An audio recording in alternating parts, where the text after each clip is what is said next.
Man, these bugs are eating glue. Sticky stuff.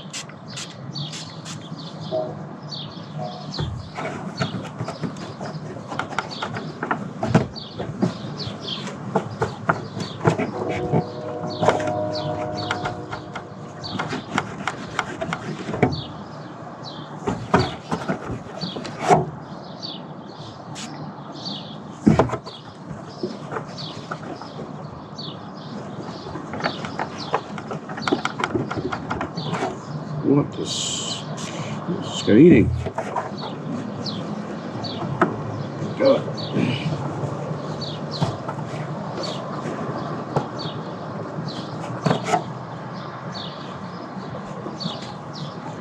See if I can get that.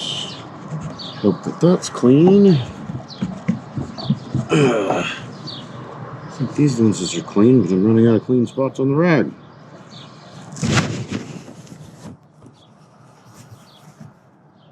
Okay, good enough. I have my Garmin. Nobody stole it overnight. That's a good thing. It's kind of hard to get out of that cradle anyway, so likelihood of somebody swiping it.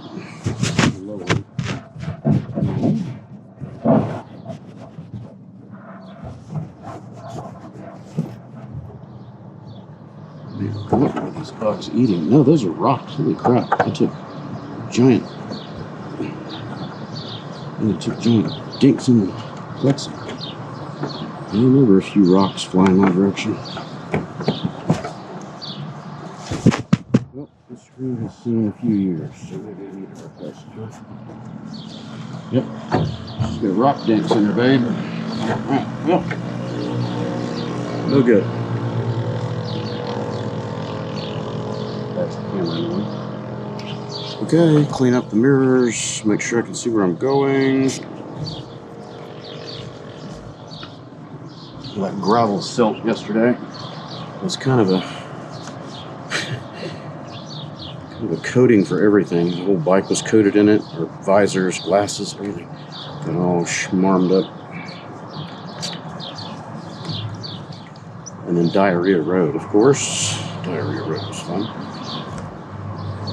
Got most of that off of here. It needs a proper washing, but it's getting better. A little better. Anyway, alright. On the road. Starting late today because I wanted to get the chill, the morning chill. I didn't want to deal with that. It was way too cold yesterday.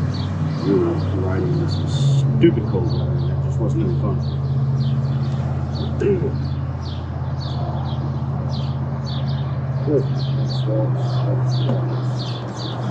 We'll need the over jacket. It's time to strap up the bag on the seats. These can go over here. This is going to go in there. Start my book.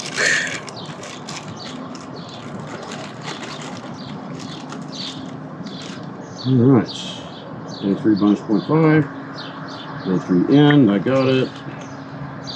Holiday Inn Express, Pocatello. 13 miles to my first item, which is what the hell Red Barn. Okay. WTH Red Barn. So, that's my guy.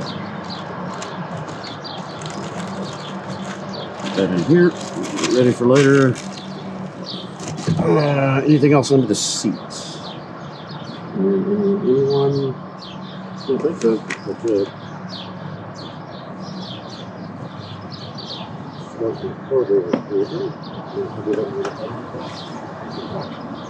Alright, so nothing under the seat. I'm good. Close this down. Set my Neil basket on the Neil tank. Thank you, Neil. It's a very handy little thing there. Yeah. Get you sitting straight with the world. Bag goes on the seat.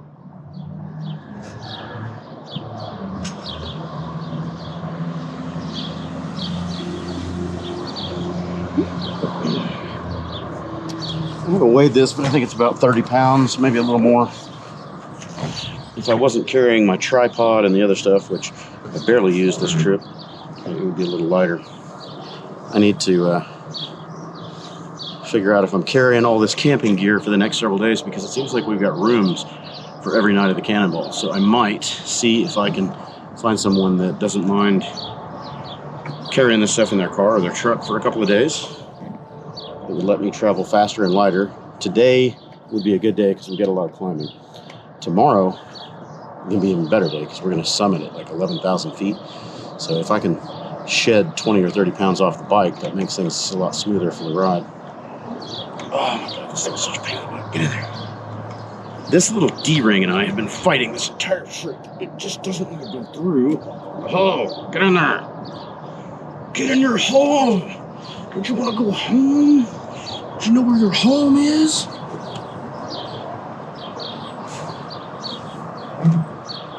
God. Oh, God. Fight. Just fight. Everything's got to fight. Fight, fight, fight.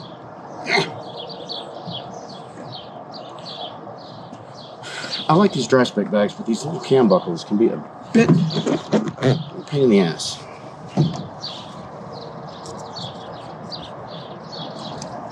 Be a little annoying at times.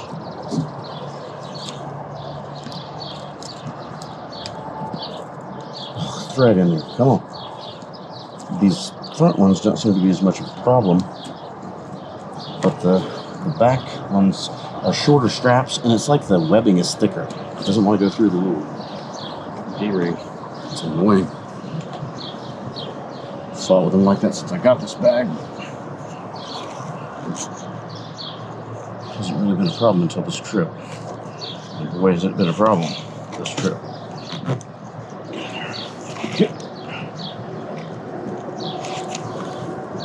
Maybe it's because I'm carrying too much shit, huh? Get. You get them set just right to where they're tight during the ride, but then after the bag is expanded, it's a little bit of a pain in the butt to get on. Okay, done. Now, box goes on the back.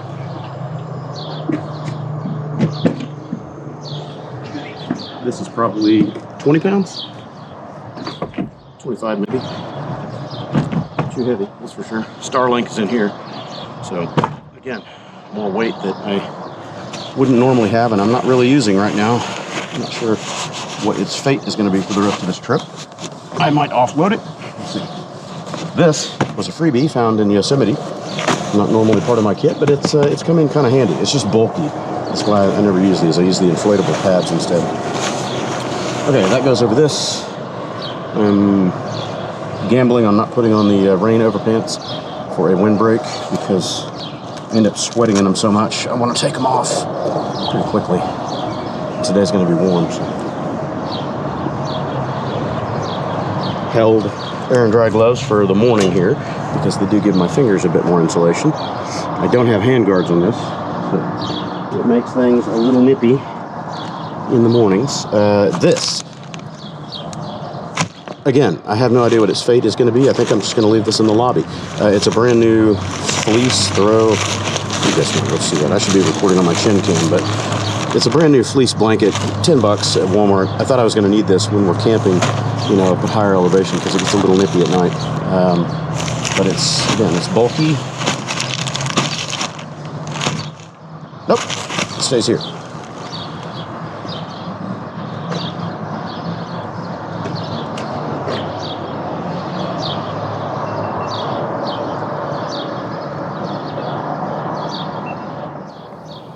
So, take this back up to the lobby, not be a complete heathen.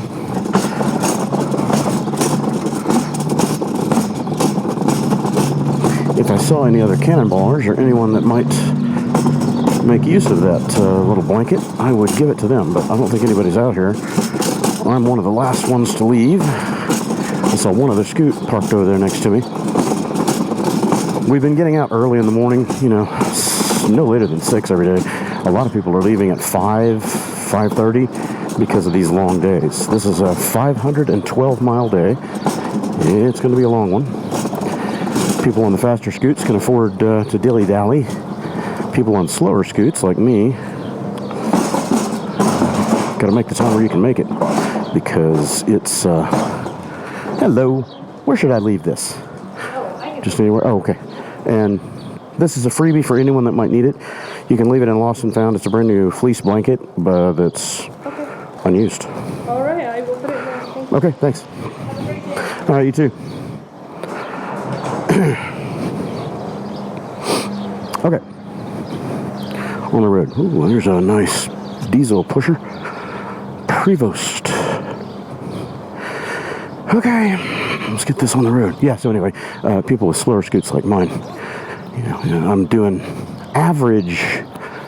What is my average speed? If I'm wide open and I'm running alone, which I'll go into that, I can maintain 60-ish.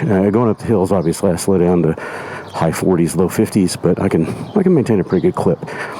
So today's ride, if I can maintain 52 as an average speed, including my fuel stops, it'll be about a 9.5 hour day, 10 hour day. But if I drop down, you know, based on altitude and all that, if I get down in the,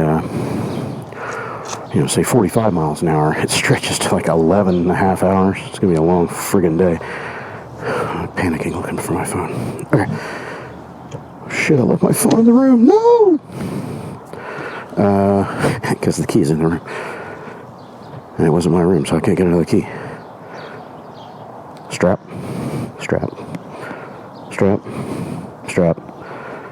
She's on. This goes on me. Yeah, don't take off about that, dumbass. Might need that. It would blow away right behind me, and I would never know it. See it in the mirror. What's that thing on the road? Must be a trash bag. Not gonna worry about it. Oh yeah, that was my rain jacket. Dumbass.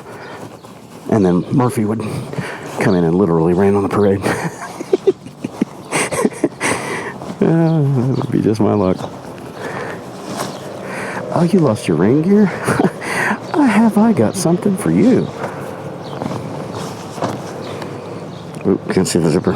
Oh, get in there. Oh. I'm seeing out of half of an eyeball past the edge of my helmet and the chin bar. Oh, did he mess it up? Yeah, he messed it up. Oh. Come here. Just a little discussion. I'm not talking about this. You're going.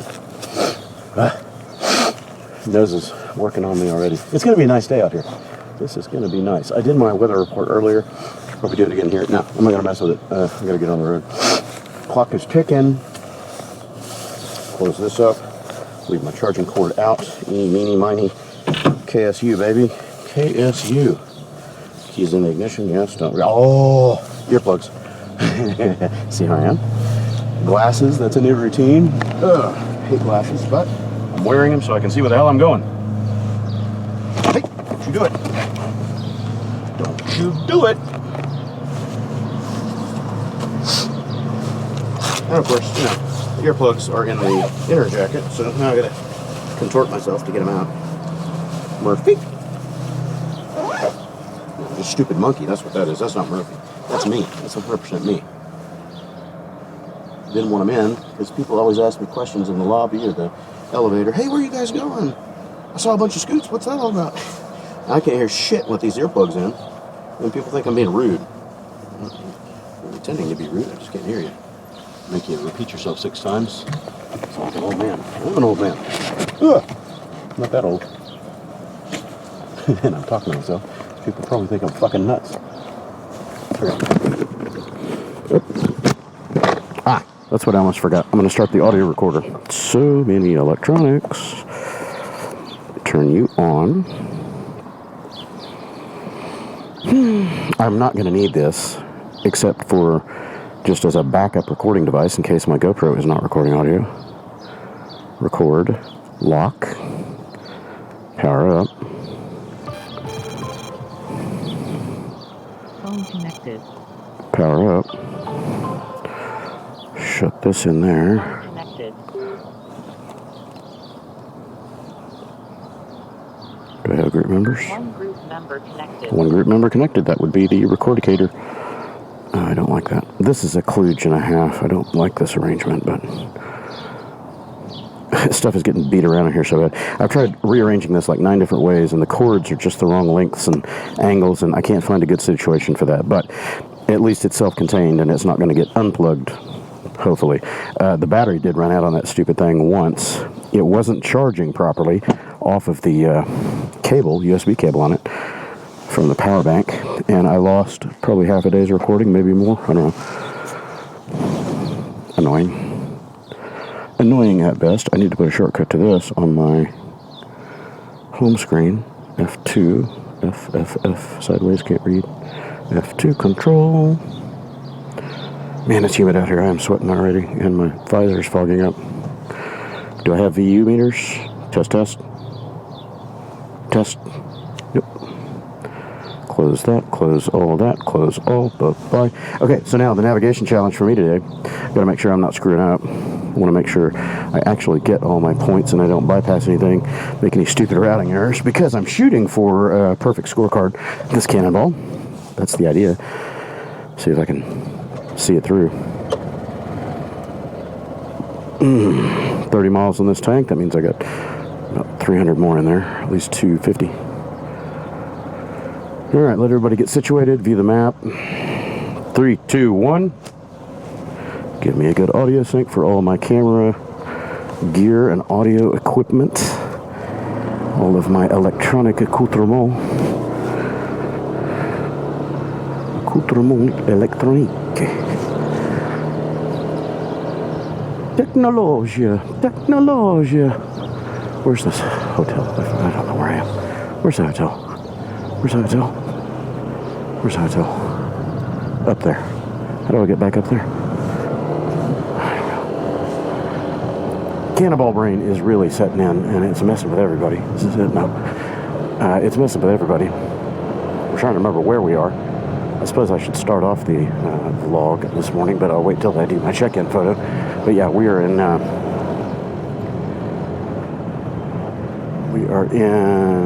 what is this? Pocatello, Idaho, and am I going the right way? Son of a bitch. See, I'm already fouled. I'm going the wrong way. I'll go up here. That was that. Where am I going? It's up there? I guess it's up there. This truck behind me is like, what are you doing, asswipe? Get out of the way. So we're in Pocahontas. I'm stopping here, dude. You can go on around me. Thank you. We've got to go all the way to Grand Junction. Well, I'm guessing he's going the same way I'm going, so yeah, it's time to go. This is the way I was trying to get to the other hotel yesterday, but it didn't work. So, we're going to be going through 4 states today, it seems like.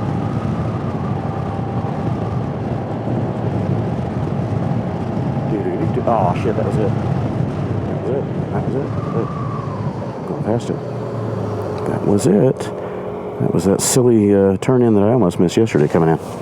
You can't get to it up here. It looks like it would be up here. No, it's that long driveway over there. I am doing a U-turn. Bye-bye. Hey, stay. I want these gloves to fall off, but I'm not taking them on my hands yet. Okay, you stay there. Don't hit me. Thank you. Pardon me. Excuse me. Do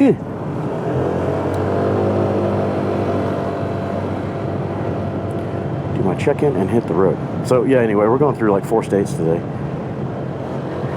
Just kind of cornering them. Eeny, meeny, is this it? No. Meeny, fucking miny, mo, where the...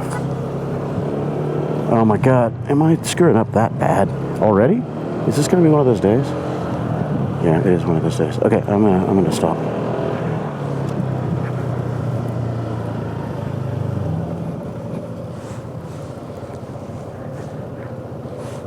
Do. Retard at the wheel, or the handlebars. Do. Gimme. Driving? No. Gimme Google. Oh, Holiday Inn Express. Holiday Inn Express near me. Right? Gotta get my brain on straight. I didn't get a lot of sleep last night. I wish I had.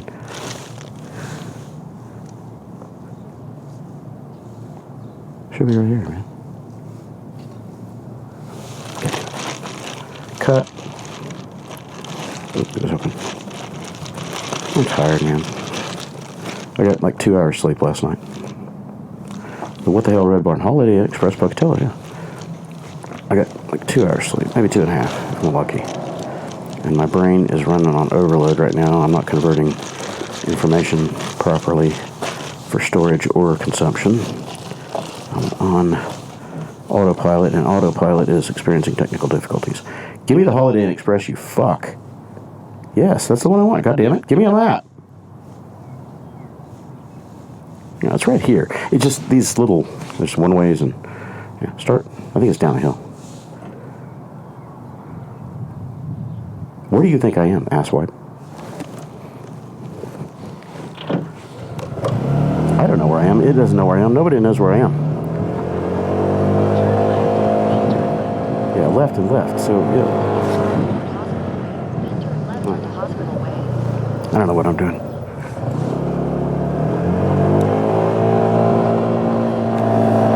Stay there.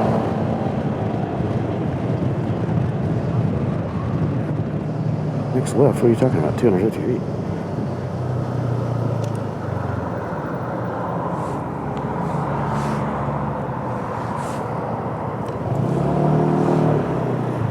Scoot. Yeah, these guys are leaving. I would be ill-advised to skip the check-in, because that would absolutely ruin my day. Come on, make up your mind.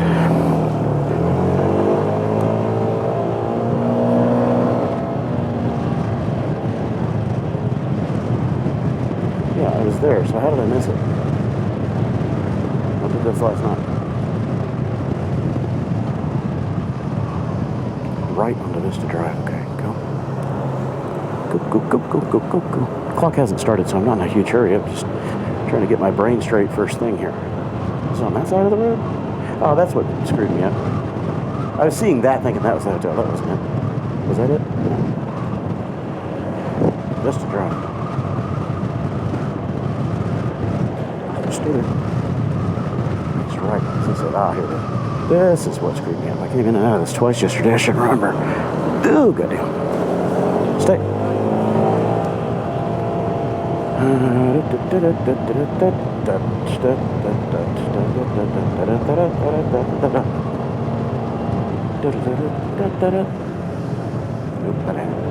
It's all wet here. Stay. Keep shifting around.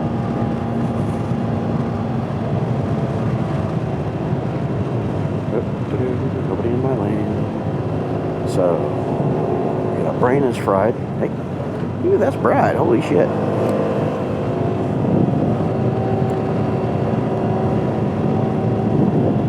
Brain is well and truly cooked.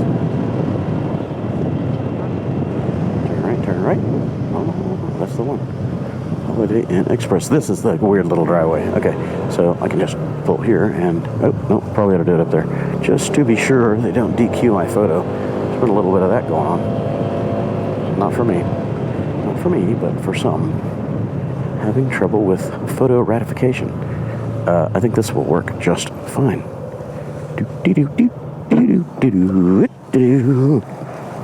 Okay. I'm here. It's good enough here. Don't run me over, please. Thank you very much. Please and thanks. Please and thanks. Close all. Clear the memory. Get all the stuff out of there. No talking today. Get ready. Get ready. Ready, set, go! Oh, take a scoring photo. Wait, share my location first. Why not? Okay. Take a scoring photo. I'm going to do that. Say OK. The app doesn't like it when we submit multiple photos. So I won't do multiple photos for that, but I will do multiple photos for me. Oh, no, that's too big. Here we go. Got it. Done. Ready. This is tracking. Whatever. It's done. Leave it.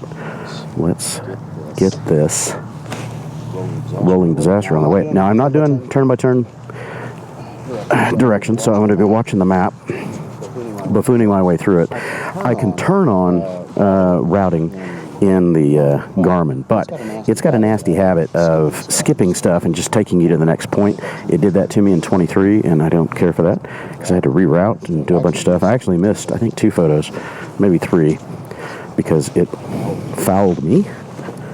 That was not very nice. Oh, wait, one more. Do this guy. Where's my cord? There's my cord. And I've had a problem with this thing when it recharges the battery full, it stops the recording. We hope that's not going to be the case today, but yeah, whatever.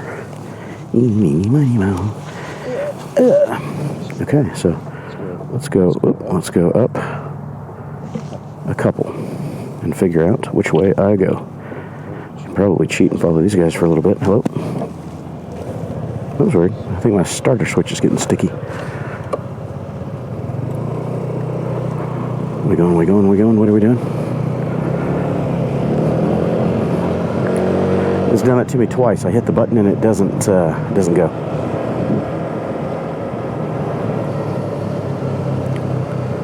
So I could use a Rever or some of the others.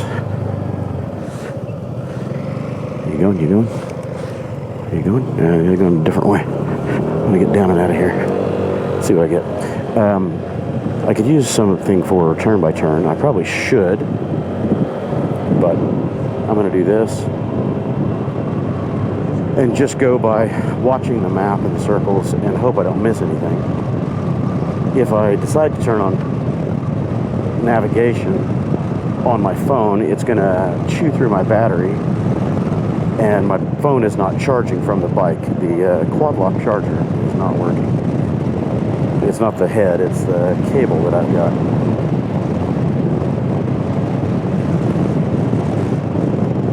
The smart charger has corroded in the USB socket. So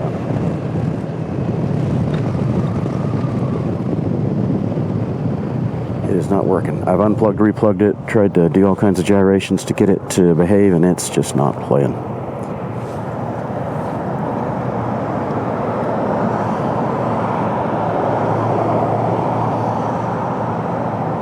Am I supposed to go right?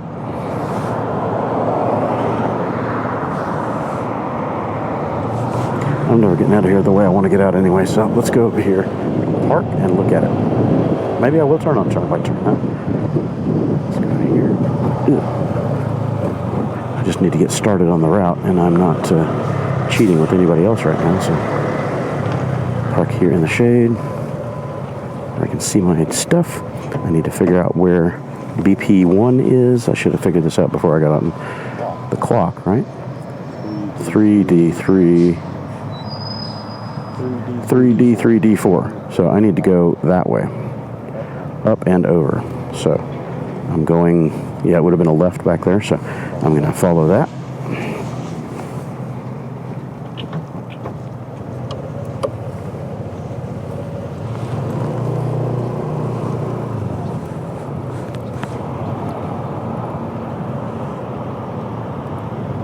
Okay, she's not on the game. Nope, I ain't waiting.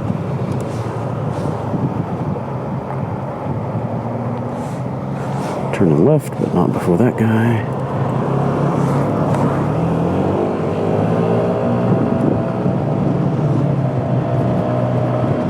This is the right way.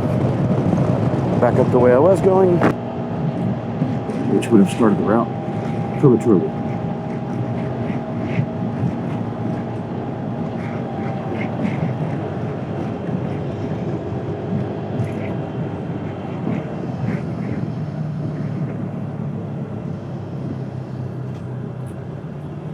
You going? You going? You going?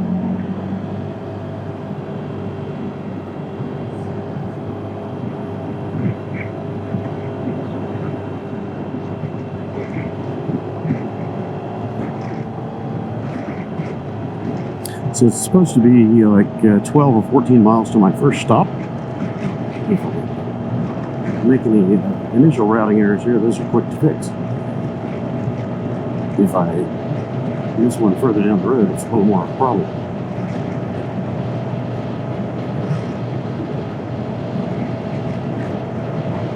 I should redo my Trick Tracks overlay because when I generated the file, I didn't create large enough circles on it, the bullseye circles, so I don't get very much advance warning. It's maybe half a mile or something.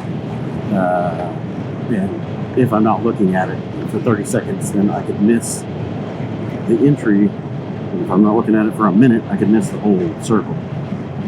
So be careful about that today. I was going to regenerate it last night, but God, I had so much going on. I put out a little short video. I was offloading and changing with my left. I was changing, these brakes are not stopping me, what's up? I was changing files around, shuffling video, and oh my God, everything was just fighting, taking forever. My charger, for some reason, wasn't charging the laptop. I've got one of those GAN chargers, GAN, it's like a 100-watt charger, and it's got PD out, so I just simplified my whole kit. Instead of bringing the laptop power supply, which is more weight, more bulk, I just brought this GAN because it's got 4 ports on the back of it, and the laptop really only needs, 40 watts to charge, 45 watts, something like that. But for some reason, last night when I hooked up my Thunderbolt docking station, hey, don't you do it, you son of a bitch! Fucking asshole.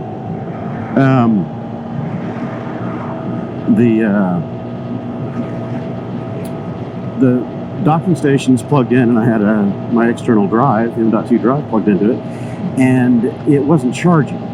It was slowly depleting the battery of the laptop.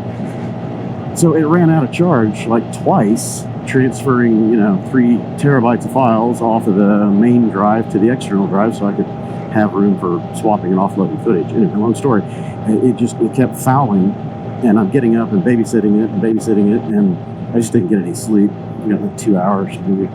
So my brain is not quite as sharp today as it should be. Of course, that's assuming I'm sharp to begin with. I'm the sharpest spoon in the drawer, let's put it that way.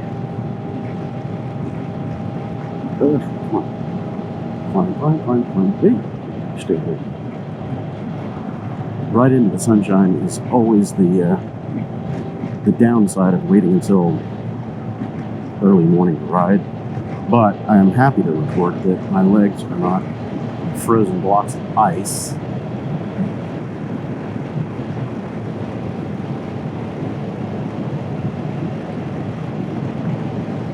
Yesterday it was just miserable. So cold. I mean, it was the weather report said 39 when we got up. It was not 39. It was maybe 34, 35, and then we went up in altitude. We went into the mountains, and it just got colder from there, and it was foggy and misting, and just we were riding 28 or 29 degree temperatures, and the fog misting everything up, and all that moisture sucking the heat out of us. Brutal. My toes didn't thaw out until after noon that day. I was like noon or 1. The temps finally got warm enough to get my toes to where they weren't burning and tingling. I felt like I had frostbite.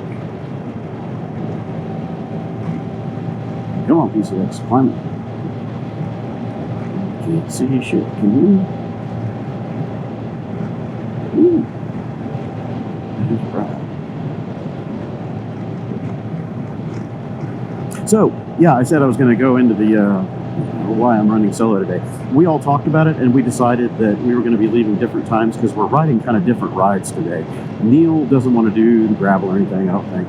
He's offloaded his box on his trailer, the storage box, to somebody. They're carrying it for him so he can be fast and light for all the climbing that we're going to do today, because he gets weighted down going up the hills. His S-Max has a little more power than mine, so he can climb surprisingly well for pulling a 100-something odd pound, probably 120-pound trailer behind him when it's all loaded. But his route's going to be a little different. Raj said he doesn't want to do the gravel today. We don't have a lot. I think it's like 5 or 8 miles or whatever, but he said he's just probably not going to do it. And he wants to relax and go slower today because he's sleep deprived, and he was having as much trouble as I was yesterday, just keeping his eyes open. Alex is going to have a real challenge today, and I may even pass him. I mean, he left more than an hour before I did, so he may make it to the other end before I do. But going up these grades, like right here, he would be stuck at high 30s, low 40s all day, and I can accelerate up out of this. So, here I am. Well, I said that with full throttle. Here it goes. 47. I'm only maintaining 46. That means he's going to be stuck in the 30s. There's 48. He's going to have a pretty long day of climbing, and his fuel stops are staggered differently than mine because I've got the meal tank on here. So we just decided we're going to lone wolf it today, see how we do. Make it a little bit of a routing challenge because nobody's able to lean off of the other guy for route ratification. And I can't see shit. I didn't clean this inner visor. Yeah, so anyway, a little bit more of a personal challenge this time. We'll zoom out so I can see what we're doing. Oh, fucker.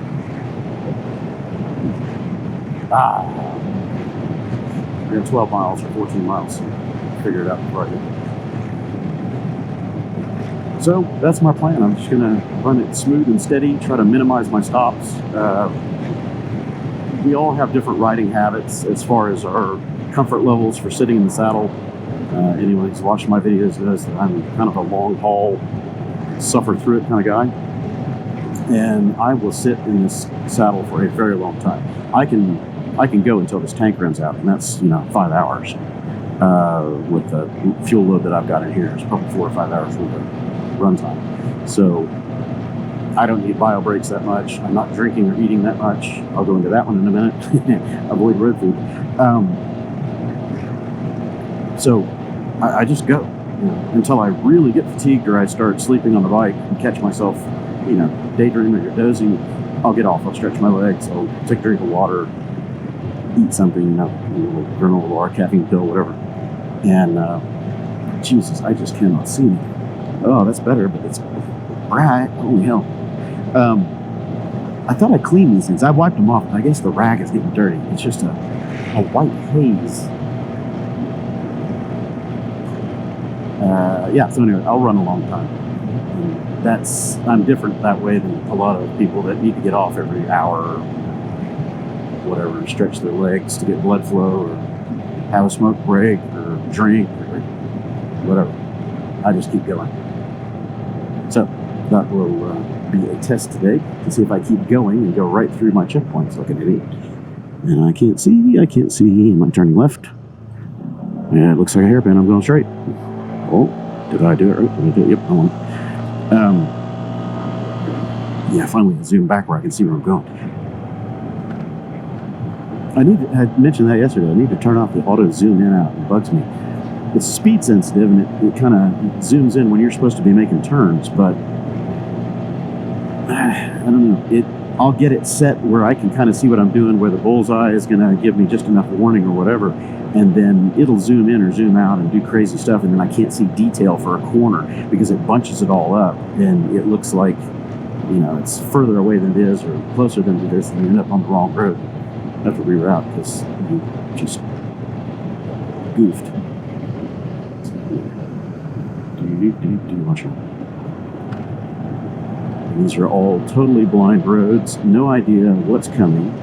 Road surface, and there's no riders in front of you to drop a foot or flag you telling you there's something wrong. It needs to be a little cautious. I'm so bummed about Mike, or whatever his name is, that wrecked bad on day 2 on that Elite 150. We were talking about it at dinner last night, and I don't know if I cooked this son of a bitch. Can't see with the glare. He maybe just nodded off, or he was looking down, not where he was going, but one of the guys, Dan, was right behind him and saw it happen, saw him go off the road, and he said that he didn't change his riding posture. His head angle didn't change. He didn't turn his helmet, like look down or sideways or whatever. He just kind of just went slow and steady. Well, 50 miles an hour slow, but just steady trajectory right off the edge of the road. And he hit the edge of the road, and of course the bike tumbled. He's Superman, like, probably 20 or 30 feet. And they both went down into the ravine. And they both caught trees and all kinds of stuff. So he got pretty banged up. We haven't heard about his condition yet, so I'm concerned. Nice guy. I chatted with him just very briefly in Seaside, asking about the bike and complimenting him on all the fantastic fab work. But this is a dangerous game. It's definitely the textbook definition of sport. There is a chance of serious injury or death in this game. So you've got to pay attention and keep your wits about you if you're either daydreaming or running 9/10 like some of these riders tend to do. That's when problems happen. You make mistakes, or somebody else makes a mistake near you and you don't have enough margin to correct. Shit goes sideways in a quick hurry.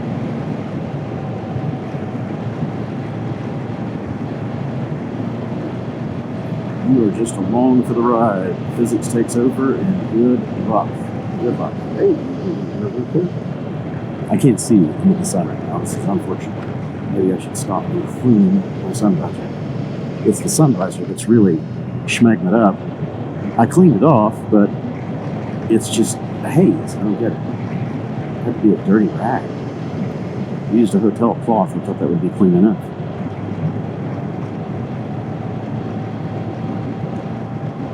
The outer visor seems to be passable, but the inner visor is a glaring shit show. I can see now. I can't see it when the sun's directly in my face.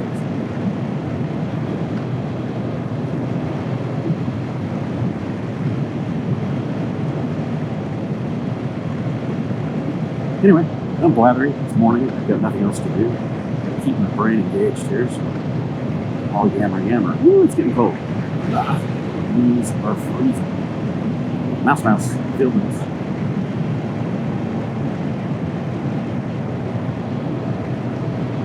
It's going to be 11 hours of this, trying to focus and keep my eyes and wits about me on unfamiliar, twisty mountain roads. Not quite mountains, but close enough. Because we're doing some elevation changes today, so I'm going to call them mountains. Can't see.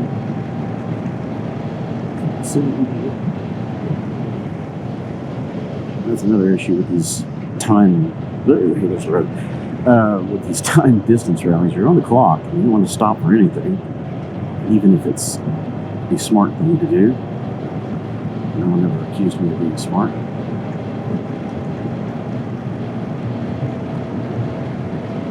I think this checkpoint up here, wherever it is, I'm going to clean this visor.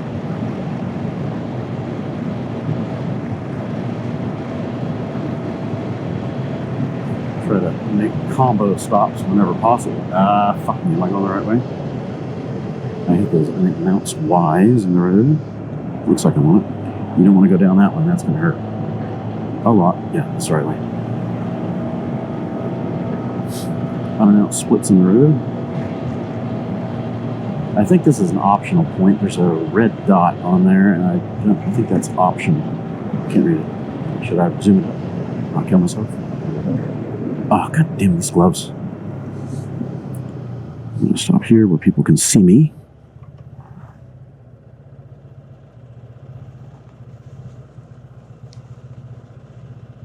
No, it's just a mile marker, but the red dot on there means an option. I'm doing it, but yeah, I got to zoom back. Oh god. See, these are the things that cost you time. And I didn't pre-vet this route. I should have. Hey, don't you roll? I didn't look this through. God damn it! Knock it off. Oh, knock it off, you bitch. Okay, so right here, yeah, I'm not missing one. BP1. Okay, yeah, I'm going all right. This is an option. Apparently, you can skip all that. We're not doing that. We're gonna go. It's just right here. Wasting time. I'm not in this to win this, obviously. If I had been, I would have memorized the route today, and I would probably, obviously, when you're doing these, if you want to win it, you got, route cards, you got a roll chart, you got something that you can quickly reference without doing that nonsense. So I'm not into winning, but I want to see if I can make some decent points today.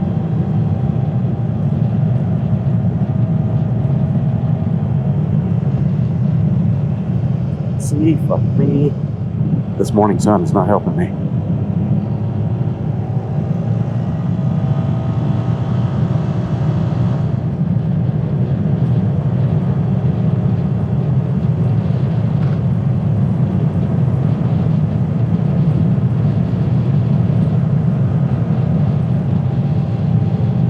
Run these with other riders, you can cheat a little bit and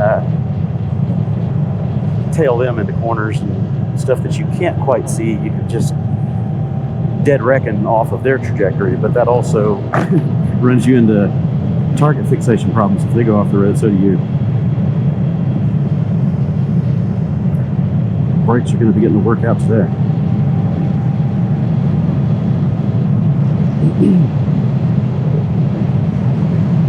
I didn't eat this morning. I said I was going to go into that little issue. Road food. Man, I've been eating too much crap, you know, jerky sticks and every damn thing else.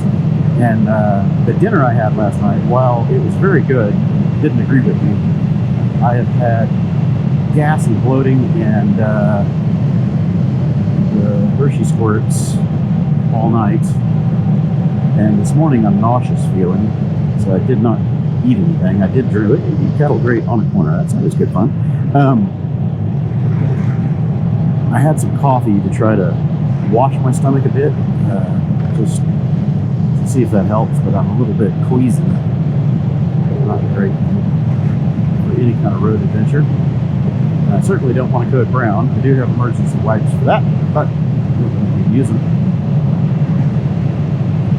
So yeah, I generally avoid road food whenever possible. For that exact reason. Holy hell, is this beautiful. Can't really see the road because of the glare on my visor. That is nice. Nice.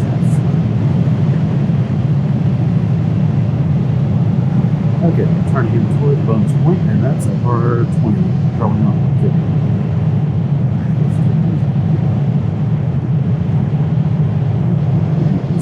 Commentary from the closet today. Blathering idiot on a scooter. Blathering blind idiot on a scooter.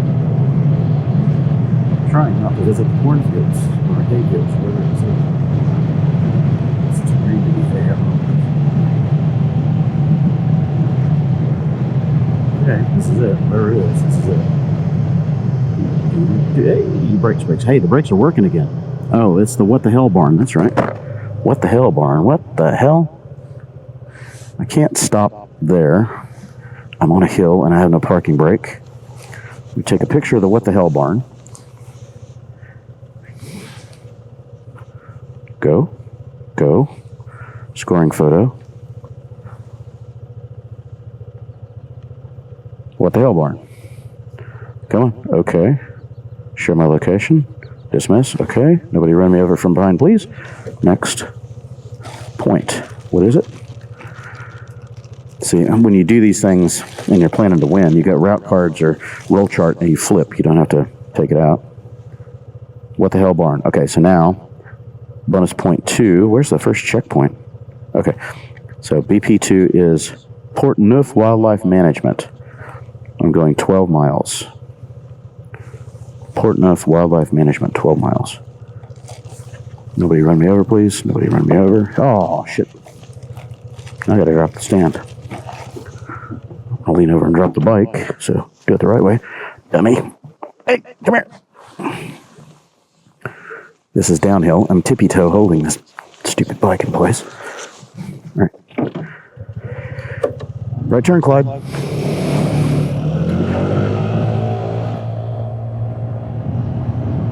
Twelve miles. Cattle grates. Oh, that was a good one. I felt my kidneys move. It's cold down here. I've come down in elevation, but it's cooler. I guess it's all the vegetation. It's nippy. It's like 44 down here. And my legs are feeling it.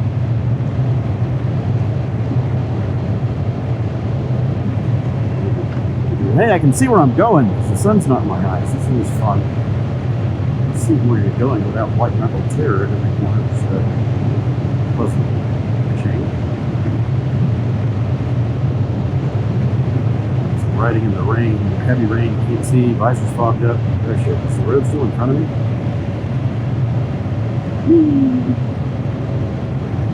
Oh, it's cold down here, man. I'm gonna start whining. Yeah. Like, really chill. Should have put on the other things. Turn that off, set the screen, keep charging.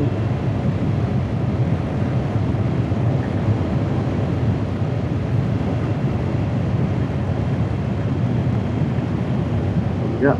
Type, no warning, good luck. Back into the blinding sun. I didn't clean my visor like I said I was going to. Stupid. But again, that involves getting off the bike, getting the top box, getting the wipes. I have lens cloth, so I suppose I could use that. Might be a good idea. Cut whatever this haze is. 35. On my luck, there'll be a sheriff up here. It is one advantage about running with a group is you can fudge a little bit. If there's several of you doing it, there's a little bit of leeway. They're not necessarily hunting a whole group, and they might chase after it and get one guy out of it. But a lot of times, if you're solo, you are the target, and they're gonna find you a room today. They're going to extract their toll. So I'm going to be that guy. A few of the people have gotten tickets already. I've heard 3 or 4 of the guys talking about it, coming into speed zones or whatever, and they were just carrying a little too much momentum. And cha-ching! Thank you for helping the county coffer. Mike, teed up. Has the speed changed? I don't see a speed notification. I'm presuming it's just for that little residential village there. Hopefully I don't find the sheriff that thinks otherwise. Smaller roads like this, Garmin doesn't have it listed, and I've gotten lazy, dependent, complacent on the technology up here in front of me. Pay attention to the road in front of me first. That right there, it'll tell you the speed and your speed. So it tells you the speed limit and your current velocity right there in one shot. So I rarely ever even look down at the speedometer. I just look at that. It's GPS, which is generally more accurate than mechanical speedos, even though this electronic speedo in here is very accurate. Match right up to GPS within a half mile per hour, but that's just more because you know what you're doing relative to what you're supposed to be doing. But on little roads like this, there are usually not entries in the database, so it can't tell you what the speed limit is. So be careful. But it tells you, it comes up with a little yellow speed warning when you're about to enter another speed zone. Here's your little heads up. And if you Bluetooth it into the phone, it can alert you, give you little dings, whatever, whenever you're entering speed zones, or if you're speeding, it'll beep at you every few seconds to let you know. But I found that to be a bit annoying, and I don't like having the Garmin Bluetoothed into my phone, because I don't like the smart notifications. They piss me off because they take up your screen real estate. Yes, you can turn them off, but there's just too many other functions. I've had issues with the Cardo not being able to work with that on there, and you can do the looking through the telescope from the wrong end bit where you pair your Cardo to that and match the phone, but that's the single point of failure, and you can't get your Cardo to work, comms don't work right. Thanks, skip. I wish they could run parallel, but I don't believe they can. I've never found a way to make that work. So I turn off the Bluetooth on this unless I really need it.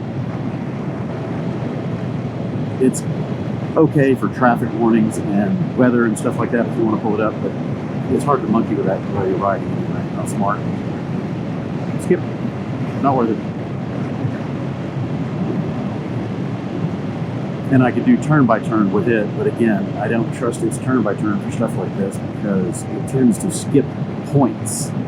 You can make a route, you can plug it in how you want it, and as soon as you say run this trip, it recalculates and does whatever the fuck it wants to do. Bypasses some of your points because it's trying to optimize the route. Even when you tell it not to, it does. That's what bit me in 23.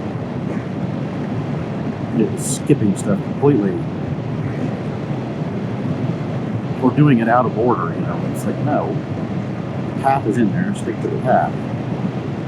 Stick to the fucking plan, man. Hey, there's a speed limit sign. Here, do something.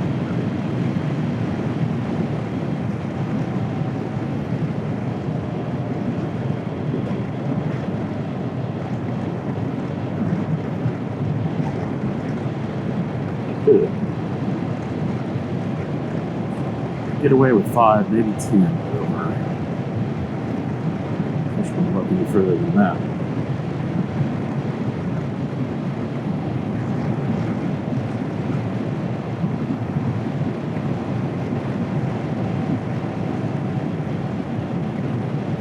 I'm doing a 4-state tour today, lone wolf. Good fun. It's going to be interesting. I wonder how many routing errors are in there. And if I make a routing error and it's not too far gone, I will turn back and go get it, and even if it costs me time, 30 minutes or an hour or whatever, hopefully I don't fuck up, but we'll find out. Okay, left turn, Clyde versus sign. Oh shit, is this it? Where is it? Oh, there it is. See, again, it's hard to judge the distance because it zoomed itself back. Do I go this way? I'll let that guy go. I'll go.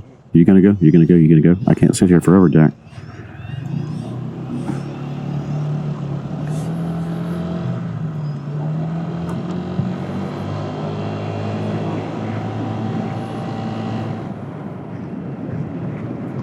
Straight on for a bit and a little jog to the right. I would assume the speed limit's probably 35 in here because it's very residential and pedestrian. Oh, little jog to the right. No, left. Right, left, right. Nope, fucked it. I've got north up on this, and I've got to work it in my brain for left is right, right is left, and I'm a little bit too linear for that.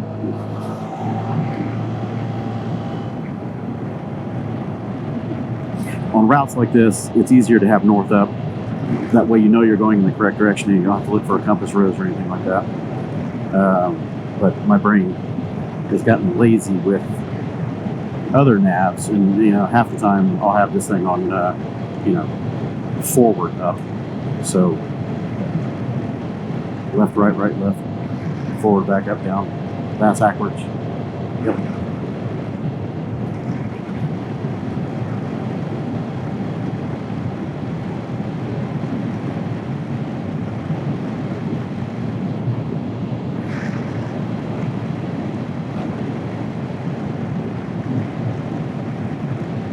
I don't know how the guys yesterday were running with such thin clothing. There was one dude on the Vespa wearing shorts in that 28, 29 degree freezing, condensing, misting air. And you had wind chill on top of that, and the wind chill was probably 10 or 15 below at least. I don't remember my wind chill conversions off the top of my head. But he rode through all that shit for 2 hours and didn't have anything on his legs, just shorts.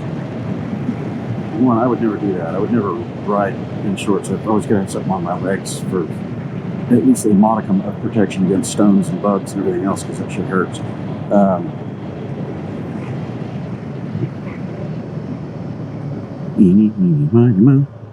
not going that way. I'm going this way. And just the wind chill stuff. Put some pants on, dude. Go buy some sweats or something at least. Anyway, it's him. Good luck. And then Mike is a friggin' rock star, man. He's running this with an open face helmet, just a biker jacket and jeans. Dude, didn't you bring any rain gear or anything? Yeah. Why didn't you put your rain gear on for a windbreak? I was going to, but then we were already rolling, and I didn't want to stop and put it on. Just put it on, dude. Neil made him stop because he couldn't feel his hands at all yesterday. He couldn't feel his controls. So Neil pulled off. We got that on video. Pulled off at a little gas station and went in and got him some nitrile gloves. And you put those inside your gloves. And it doesn't do anything for temperature management, but it does cut the wind from getting to your skin with your gloves. So it gives you just a smidge of insulation.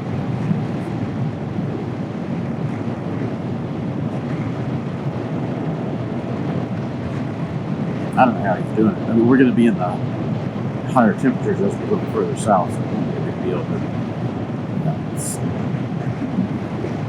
proper cold out here up at higher elevations in the mornings. I did not expect June to be this cold in the northwest. Hell, man. It's east and south being sweltering sauna cesspool of sweat. We're freezing our nuts off up here.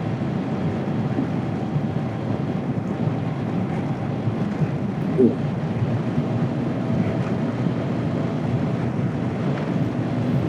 Apparently my tracker is not working the right way. The GPS that I've got in here, it was kind of working in my early tests, but it seems like it wasn't working out too well. And Kevin, thank you Kevin, has helped me re-engineer that tracking page a little bit, and he's going off of the official Cannonball tracker and just refreshing the page every 30 seconds or a minute or something like that to show the group location. So we're going to be all spread out all over the place today. What I might do if we run another day solo is I'll just run my tracker, because I think it's the other two that are screwing up the map sizing and all that. If I just track mine, it's got a pretty robust GPS and LTE modem in it. It tends to get a good signal. So maybe I'll do that, and it'll show me in real time over terrain and all that. And I've got it set on pretty fast update. I think it's every 5 seconds or 15 seconds. But I'll try to rework that tonight if I have time. It's going to be a long day, so we'll see how it goes. The Cannonball tracker is dependent on cellular data connection, where this tracker is GPS and LTE, but it's a little less finicky about its data connection because it's doing 4G or LTE, and I think it hops multiple carriers. I'll have to check that out for sure. Anyway, it's made by Land Air Sea. Hey, I see a Scoot on the horizon behind me. It's made by Land Air Sea, and it's the big one, 54, 57, whatever, big monkey that's got a big battery in it that'll last like 30 days or something. The smaller trackers that I have on Alex's and Neil's scoots run their battery down after 2 or 3 days, and they don't seem to be tracking the signal all that well. They're dropping out and causing problems. So, I tried. I was just trying to give kind of a live view of the world and what's going on as I'm rolling on this. I saw a few people leaving disappointed and disappointing comments about, oh, this sucks, blah, blah, this, that. Sorry, guys. I'm trying. This is a road trip first and foremost. Video production and all that is secondary. Just trying to bring everyone along for the ride. I will try to do better today, starting today, with daily updates, do little shorts or something like that. The short that I did last night, I wanted to incorporate a couple of little video clips in it, and you just can't do that on the phone very well. It's way too hard, because you got to bring in the raw footage and snip it and do all kinds of stuff. I'm recording such massive video files, I've got to have a computer to do that. So, for that little 2-minute short that I did last night, it took me over an hour to put that all together, because I was offloading the footage and scrubbing and trying to figure out what little pieces I want to put in and send it out. Anyway, I'm trying. I'll do at least local recordings that I can have daily posts, but I don't know for sure if I'll have time to do them or upload them daily. They may come out of order. Like, I'll go back and I'll do some retroactive for days 1 and 2. It's not still fresh in my head, but I can kind of remember where my head was based on the video snippets and remember kind of what was going on. So I'll try to put out days 1 and 2 probably tomorrow, because tomorrow might be a little shorter today than today. So we'll see. But tonight I will definitely record one while the day is fresh in my mind, and try to be better about keeping everyone updated on the events as they unfold, at least from my perspective. I know there's a whole lot more going on. And there are a ton of people recording this year. Oh my God. Everybody's got cameras on their bikes. A lot of 360 cameras, the Instant 360 on poles. We're seeing that on tons of machines. A lot of people have got, cameras set up in the front or on their helmets or whatever. So hopefully we can scan around. That's a bad place to park. With a dark Jeep. Put your flashes on, dude. Hopefully come up with a list. Oh shit, I just passed it. Yep, that's why they're sitting there. And this is dangerous, but I'm going to do it. See, that's what I mean. I was not looking at that for 30 seconds and I went past the ring.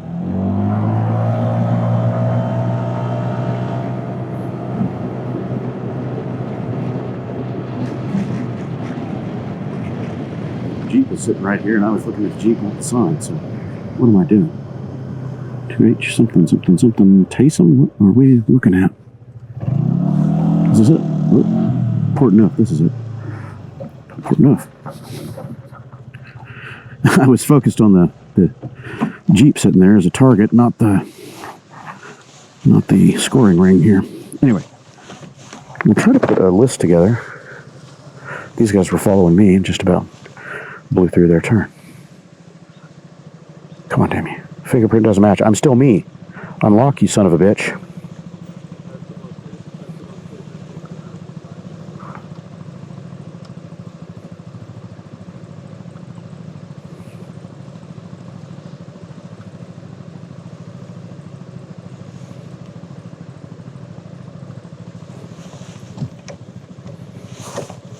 Fingerprint doesn't match.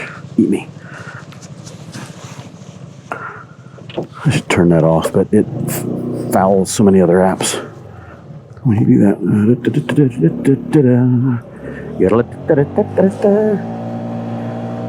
should have put a signal on.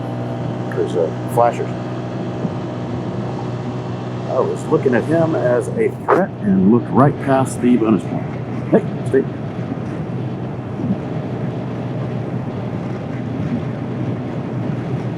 What was I saying? Oh yeah.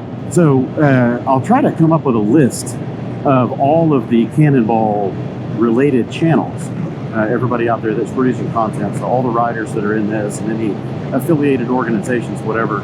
There are a few big ones, Team Iceland or whatever it is. They are doing a big video production. They got a big crew and they place really well. I don't know if they're in first place overall. They were first place yesterday. I saw that in stats last night in the scorecard. So there's going to be a bunch of perspectives on the Cannonball. Kind of fun to watch. My videos are more stream of consciousness as it unfolds. Oh yeah, smoke it, man! Blow up them cats. You smell good.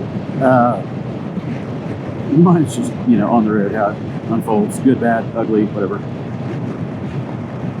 my mood is for the day.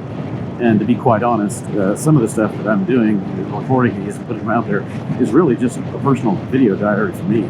I'll go back and look on it later when I'm old and decrepit and can't ride anymore. Oh yeah, I remember that day. Yeah, that was a fun one. Or, holy shit, why did I ride in that?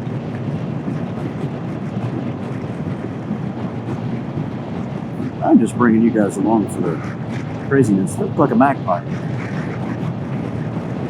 White and black.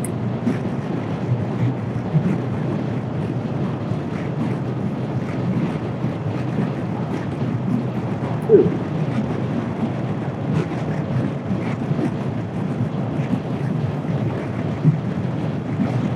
Well, at least this guy's going to keep me honest. He's not going very fast.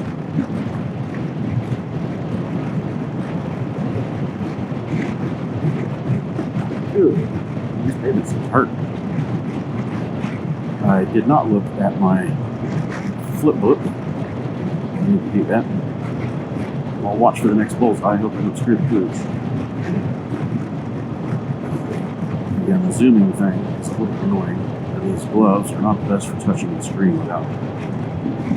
That was another thing that got me in 23. I'm touching, trying to zoom in and out, and if you accidentally select a point and don't realize it, the map stays right there. And you're looking at it, and it's not moving, it's not following you, it's not tracking. So you're hauling ass along for 20 miles, and you realize, that's the exact same picture I saw 20 miles ago. Whoops.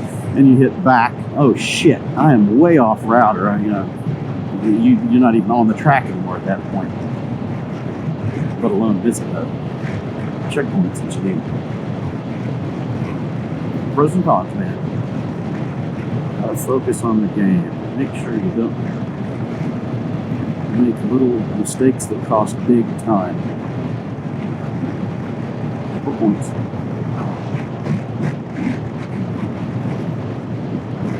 Well, this guy's not honest. He's not keeping me honest either, because I'm following him. We're 15 over and 35. Okay, so now, right means left. So that's right, I need to go left. Right? No, left. Right? No, left. Who's on first?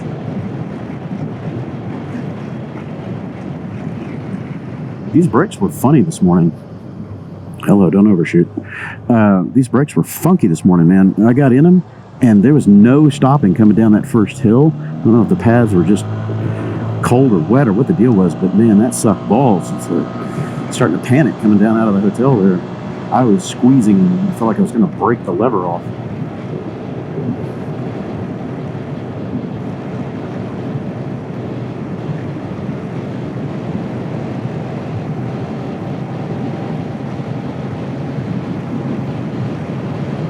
So, hammer down, watch the fuel. I have no idea how far I'm supposed to go.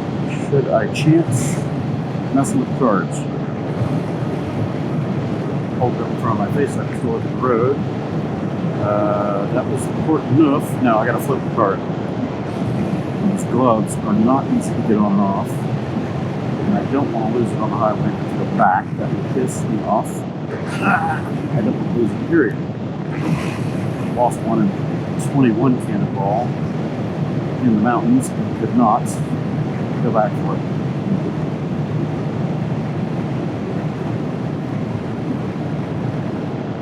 I think I'm going to ditch the plastic bag. We're not raining today, and it's becoming a hindrance. I don't want to lose the plastic bag. I just don't want to mess with this there under my battery. All right, here we go. Let's play cards on the road, shall we? We go fish. Where are we going? Bonus 0.82. Done. Next is going to be a checkpoint. I'm quite sure of that. Checkpoint B1. Gonna lift this so I can read this silly thing. Take a photo of River Road, Thatcher Road reports. Okay, so how far was it from BP3? Gotta go back. All right, I'll look at it in a minute. I need to look at my delta. I think it was 40 miles or something.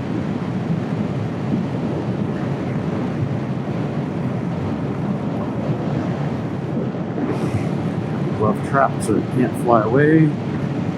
Don't lift the leg, don't lift the leg. I put it under my left leg in 21, that's how I lost it. And I lifted my leg to stab the shifter and it took off. Oh shit. We were going up a steep mountain grade with a bunch of rigs around us. Yeah, we're going back to that. It was a steep grade with K-rails on both sides.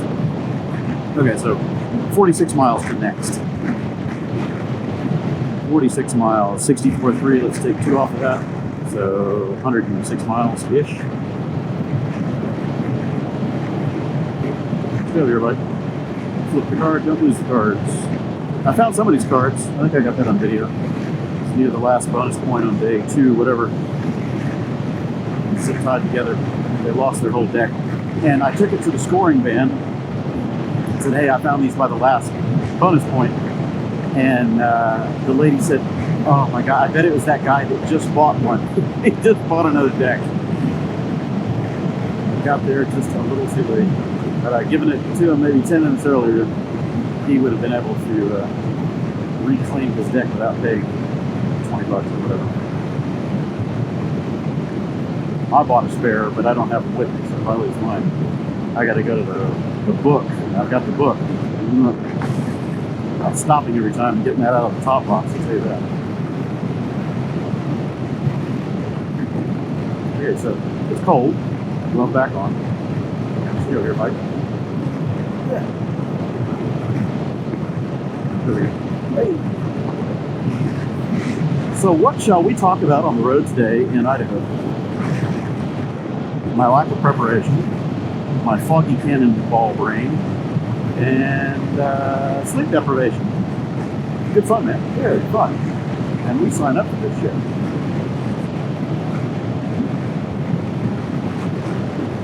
Repeatedly.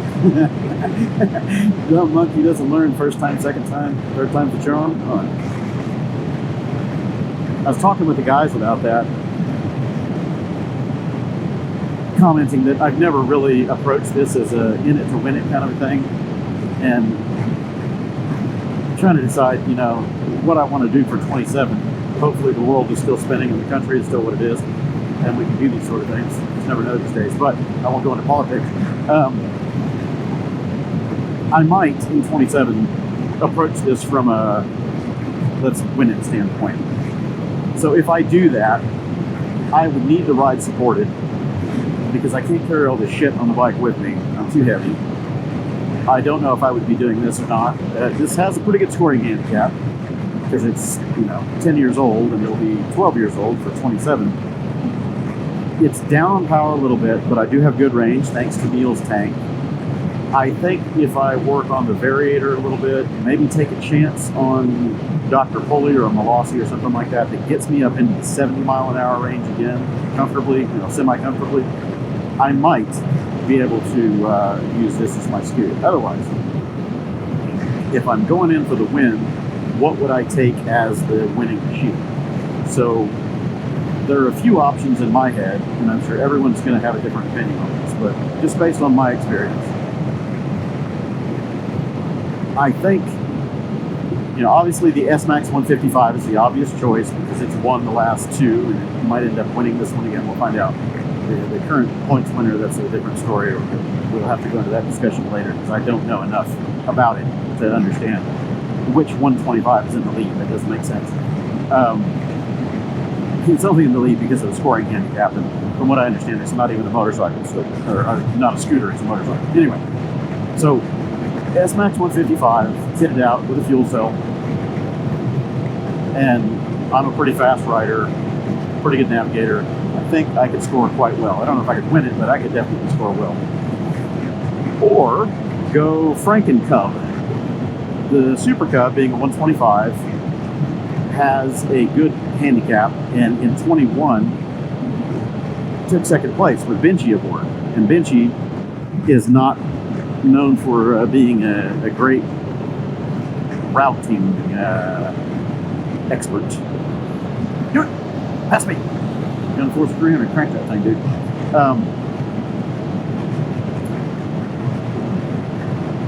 If Adrian and I had been traveling fast and light, I'm quite sure we could have beaten Benchy because he was stopping, taking naps, breaks, making all kinds of routing goofs. Because we passed him again and again, he'd be going the opposite direction and then, you know, come back, fly by us, you know, an hour later. Where have you been, man? So I think Franken Cub with either a high compression 125 kit, which is apparently available out of the Asian markets using Honda parts, or a 143cc kit to give it just a little more bump, maintaining, you know, some modicum of reliability, hopefully. That would be a pretty mean machine to beat. If I put a 3 or 4 gallon fuel cell on the back of it, the handicap would be great. It's relatively new, but I've got a 2019, so it's 4 years old, or 6 years old now. It would be 8 years old, so it might score pretty well. And I mean, that thing already rails corners, and my ass is numb, made of steel, whatever. I don't have to get off that seat, and if I had all that fuel capacity behind me, it would literally just be a carving game, and I would eat people's lunch in the corners and downhill and all that. Now gravel, that's a different story. Evaluate that, but yeah, anyway, it's a thought. And if I wasn't carrying all the weight on the back of the Cub last time with the trailer and all that, I probably wouldn't have gone through rear tires as fast as I did. Too fucking good. the Michelin Pilot streets that we were using are known to be pretty soft. I think a City Pro might be a little bit tougher compound and it might last longer. I would have to dry run that and test it out over the next year and see if my assumption is correct. I'm just going to gauge tire wear off of a few long highway trips and see how it's wearing. But that was a real problem. The only problem that we had with the Cubs during the 21 trip was the rapid depletion of rear tires. We were getting maybe 200 miles out of this before they were on the cords. And that's not going to make it work. I didn't want to carry anything extra with me if I'm trying to score well, travel fast and light. I don't want to hula hoop around my waist or my rear tank area or whatever. I mean, I guess I could strap it over the fuel cell on the rear shelf, but yeah, no. You better just get something that can last 4,000 or 5,000 miles. Anyway, pipe dreams. I've got a CT-125 that I was thinking of pirating parts off of to start my Franken Cub adventure. Use the swing arm off of it, or at least test fit the swing arm from it to see if everything fits up, lines up, rear disc brake, all that for the Super Cub. It should. I think all the dimensions are the same. And if it does, then I would just order another swing arm from wherever and paint it to match the Cub. Paint it the Nilvita, whatever it is, Nilvita blue. Match it. So it's totally out of place. I could probably get a custom swing arm made from somewhere, but if there's a factory Honda part that uses factory bushings and bolts and all the stuff, then just use that. I was thinking of putting the spoke rims on there for extra lightness, less rotating mass, all that, but I would have to do a tubeless conversion on this because there's no friggin' way I want to worry about patching tubes out on a long road trip. That's small.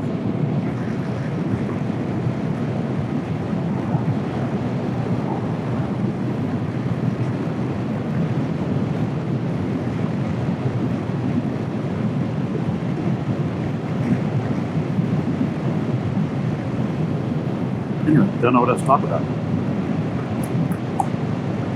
It's going to be 11 hours of talking. I better not do that. I might use up all my brain cells before I get to the other end.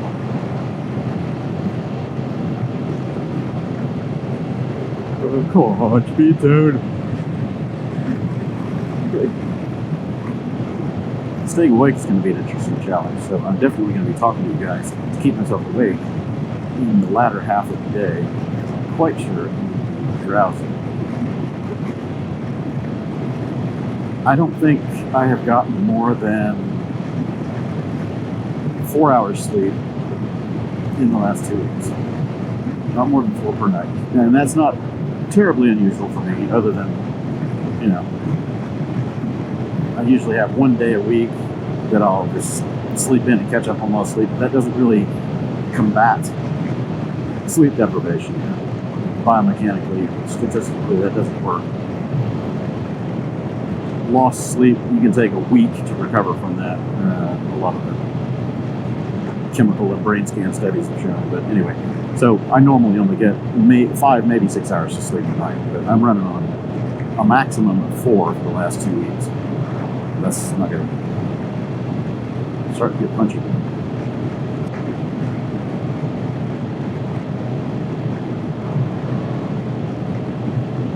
What was that? Like my routing goose this morning. Is it left, right? Oh my God. Basic computational skills are a little off the mark.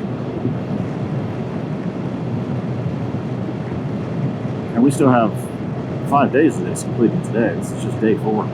So 4, 5, 6, 7, 8. Plus 9. I gotta come back to it. That's not on the clock. We'll have a full day coming back from Padre. Probably, but it'll be reasonably easy in comparison to 500-mile days for crushing. I think it's only 370 or something like that from South Padre back to my house. We'll leave a little bit late that day, probably sleep in a bit, repack all of our stuff, and take a slightly more leisurely pace back. And then the next day is going to be just coma day, crater day, probably just sleep, not do much, say hi to my family, and hi, I missed you, I love you, don't bug me now for 24 hours. Let me download, decompress, get some sleep. I'm sure Alex is going to be in the same boat. X-Max, plenty of power, which I do not have. I'm pinned, by the way.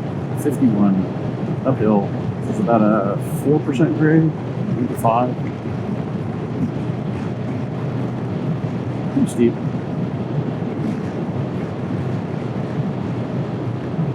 But Alex would be stuck at like 40 on this, so he's going to have a heck of a day. I think our peak today is 8,300 feet or 8,700 feet. We're getting up there. But it's again and again, up, down, up, down, up, down. So it's going to be a tough day on fuel and CVT belts.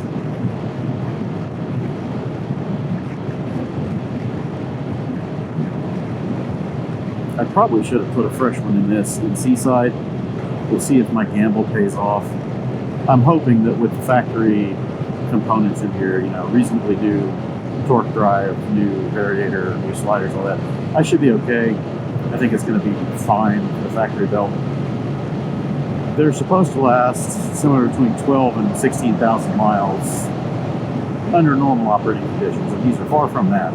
But it seems like the general consensus from other PCX and ADV riders is about 8,000 miles under these conditions. So that should be right about the time I'm getting home. So it makes it all the way through. It's definitely getting a new belt when I get back to Houston. I wonder what scoot that is. He's passed me several days. He's just got more oomph than I do. I don't know if that's a 200 or what it is. It's got some grunt. I've tapped 51, 52. I've had several smaller scooters just zip right by.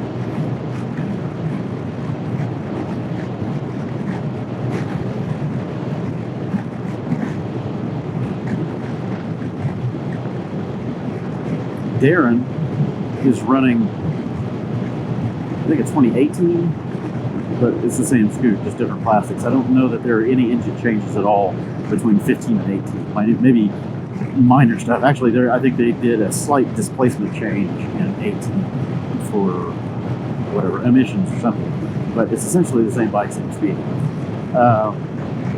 Maybe 5% grade, 2 miles. Yeah, so this is probably 5%. He placed really high. In fact, I think he was first overall one day and then third overall the next day for the class.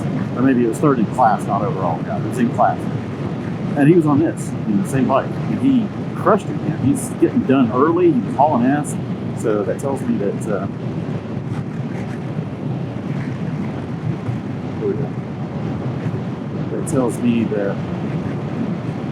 this thing's capable of it. The same guy in the Jeep, so he must be their private support. I don't know why they're stopping every few miles. Maybe he's on comms and where they're calling him, saying, "Hey, we need parts, we need water."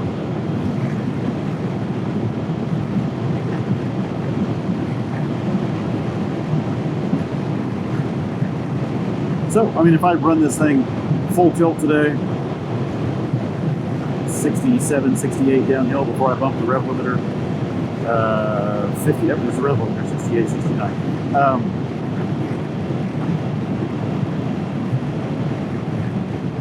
45, 50 up the big hills. I might be able to do okay in class today. I think I was 27th in the standings overall. I don't know where I am in class. Maybe I was 27th in class. I don't know. I pay attention. People told me what I was. I didn't even look at it personally. They're saying, "Man, you're moving up on the boards." Am I going slow? And I was hanging out with slower riders, so I'm not really in for the points. Not yesterday. Today I'll try. I'll see what I can do. Leaving later, I haven't looked at the rules on that, the scoring, to figure out exactly what it is. If the first riders get more points than the riders that follow. As far as I gather, it's just your gate-to-gate times. And the part that I don't know is if you're penalized for arriving early based on expected speeds. Some TSD events, time, speed, distance, they penalize you for being early. So if you're running fast, you're not gaining anything. In fact, you're hurting yourself. And if you're getting to a control point too early, you just stop, you pull off the road, you wait until you're right on the money, and you pull it and tighten it, whatever, and you won't get penalized. But if you cover the gate too quick, you're penalized a certain percentage because you're outside your window. Anyway, I don't know if that's how this is working. I've not looked into the scoring formula. I think there was discussion of that in 21 or 23, but I never got a firm answer if that was true or not. This is not a race, quote unquote, not a race, but it is a race. It's a speed distance race, and the faster you cover it, the higher your score is. So that's a little unspoken rule about it's a race, but it's not a race. First rule about Fight Club, we'll talk about Fight Club, that kind of thing. So it's just between us, okay? Don't tell anybody. Shh.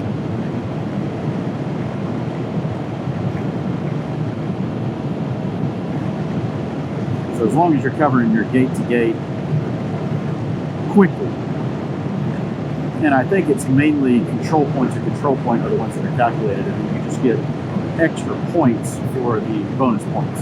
So they're not calculated based on time. That is my understanding. I could be wrong. So you'll be watching this in post, and maybe I'll be corrected by then, but I think that's how it's working. From your start to the first control point was time scored entry, and then between control points to the end. Those are the ones that are scoring you based on their elapsed time. So not dawdling between control points is important. Not between any points, but definitely between control points. Don't stand around and talk, don't scratch your nuts, don't take a piss if you don't have to. Don't drink a lot so you don't have to take a piss. That's one winning road strategy. You don't want to dehydrate yourself and start getting foggy head, but if you're downing a liter of Gatorade every time you stop, you ain't sweating it out, you're going to have to piss it out.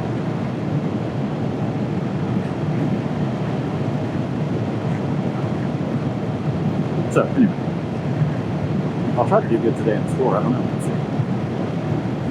So, blow up the scoot or a big routing error, or miss a control point, which I guess I can stick with this now since the road is straight. I want to make sure the app is updating because that's been a problem and it's not letting us know where we've been. I haven't been to any control points yet, or was that a control point? I can't remember. See, I'm already Cannonball. Cannonball Brandon. I know I've gotten two, but so, yeah, see, it's saying I've got a pending file there. So if I do scorecard, and you gotta scroll, I wish you could fold away the days that you're not using, the completed days, just collapse them up. Don't shoot, pull up in front of me. Sit there. I got my bright lights on, you can see me. Make people wait. He's probably gonna pull left across this.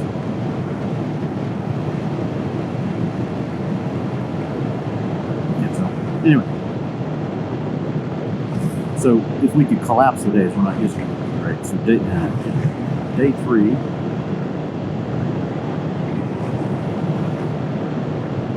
finish line. Day 3 finish line. What? That's messed up. Day 3 finish line shows open. What? I know my scorecard was complete. So day 4. Bonus point 1, see? It's not in there. Bonus point 2. So maybe that's the pending one. So anyway, I'm going for control point. And they're in order, so if you're doing the whole route, they should be all green check marks, but they're not necessarily uploading. So that kind of throws a curveball at you when you're like, oh shit, did I do that? And then the Cannonball brand on top of it. Was I there? How did I get here? Who am I?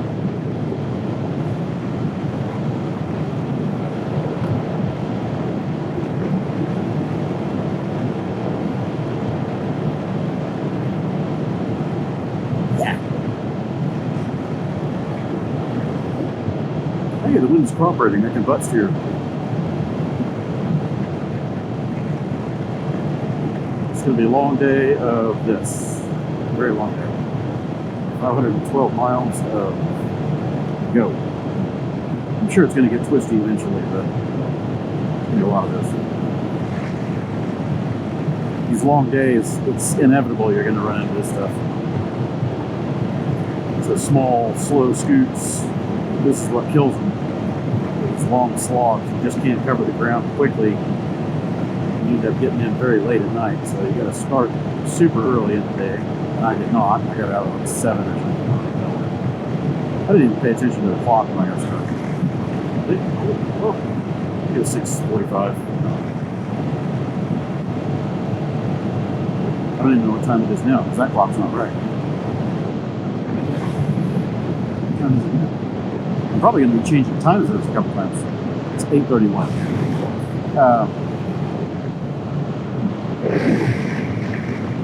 Probably changing time zones as I step in and out of where are we going? Idaho, Wyoming, Utah, and Colorado. Ziggy-zagging.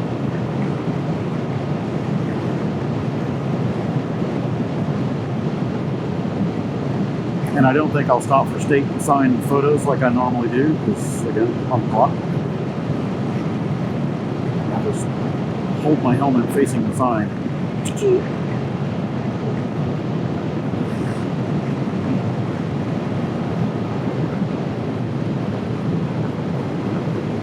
See, the zoom is still messing with me, but I just leave it at a high zoom because it's really zoomed up. I need to see a little further out than that. Come on. There it is.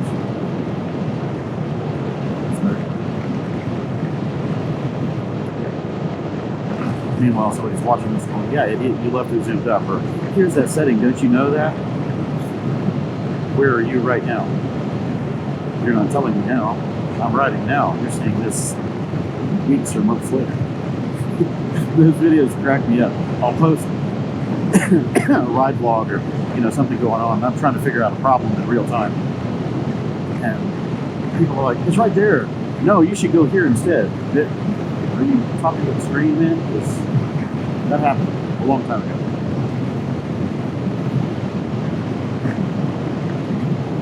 Why are you going so slow?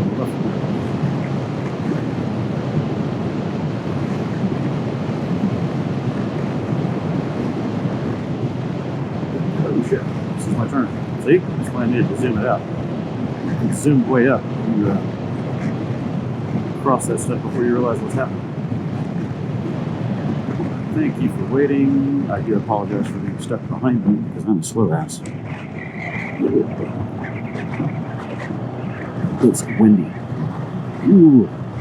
I was running straight into it, now it's left, and it's going to be beating me up. It's kind of this way. And it's a stiff wind, kids. It's about 20 miles an hour. God, we're going to lean just to go straight. Woo, good fun. I was wondering why I was having trouble maintaining 60. Just headed into that 20 mile an hour head. I'm pinned. That's all it's got. I'm pinned and leaning. Woo.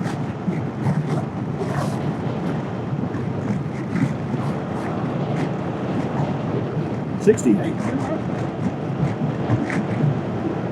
Have my brakes on. Hope you see me not pull out in front of me. And that asshole coming down that hill near the hotel this morning gave me a pucker. 30 miles an hour right up to a stop and past the sign and got nose out in the intersection before they brought it to a halt.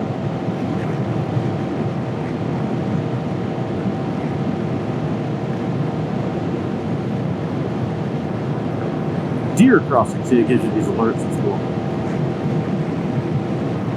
No deer, please.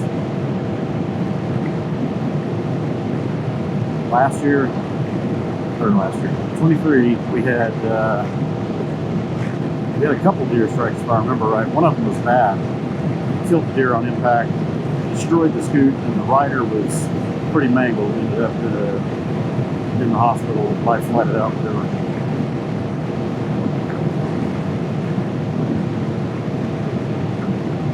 I was almost one of those statistics getting into Los Alamos. Ooh, that was close. Because I was tired. It was late at night. I had my ass kicked all day by this variator. 3 repairs on it. 2 repairs. Two repairs. It was really late. It was really cold.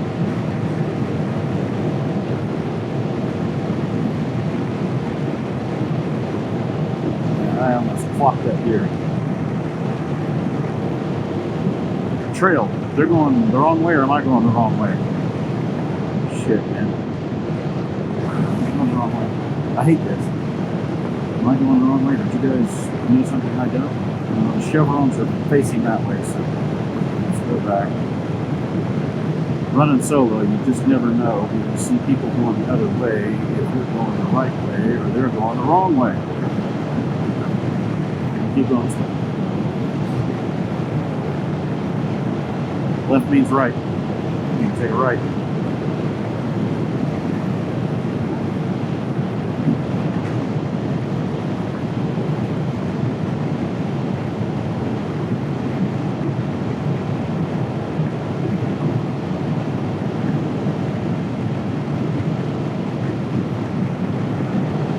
Maybe they missed something and they're going back for it. Making me doubt myself. Another one. No, that's a bike. If he's running the Scooter Cannonball, he's going to win. At least on time.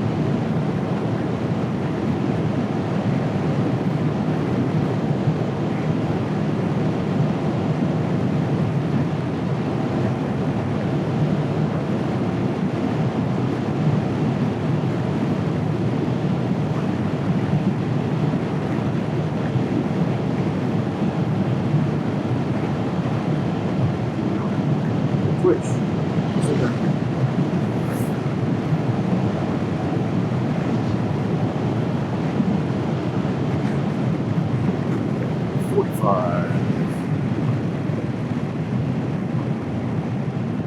Entering Grace. And all the Grace I can get. Okay, 25 unless otherwise posted. I see 35 posted, so I'll do 35.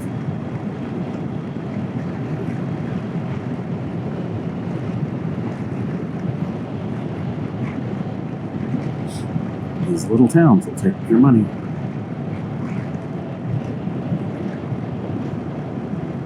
See it auto zoom? It's speed based, and that's okay, but speed is a little bit problematic. Okay, so everybody's backtracking out of here. I need to examine the route. I'm wondering if they're doing some optional something.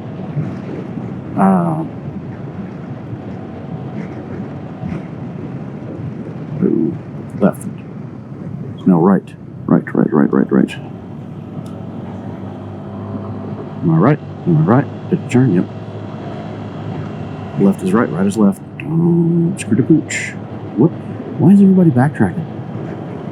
They're backtracking from somewhere else. See, now I'm wondering. I'm self-doubting. Self-loathing in Idaho. Where am I going? Damn it. Stop it. That is the route. Why are they all backtracking? Am I doing a short day? Skipping gravel? No, this is it. Yeah, there must be skipping gravel or something. I don't mind doing 5 miles of gravel. I gotta pee, that's what I gotta do.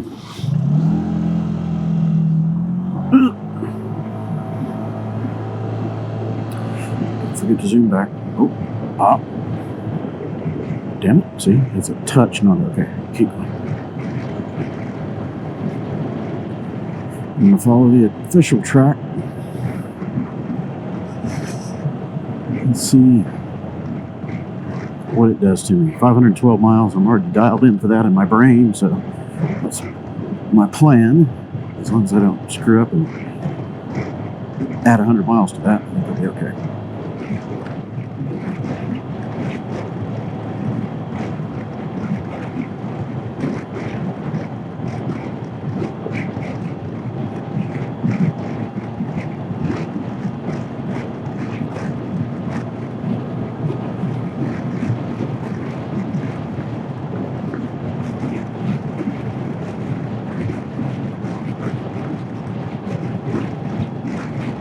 When I was zoomed up on that, I should have looked more closely at what the marker says. The font is really small. You got to zoom it way up to read it. And I want to make sure it says control point because that's next on the list. Left, following this guy. There's a scoot. Good, bad, what's going on? Is he taking a leak or is he broken down? Uh-oh, gotta stop. He's a solo. Gotta stop. Somebody taking a leak? No, he's got tools out. Where is he?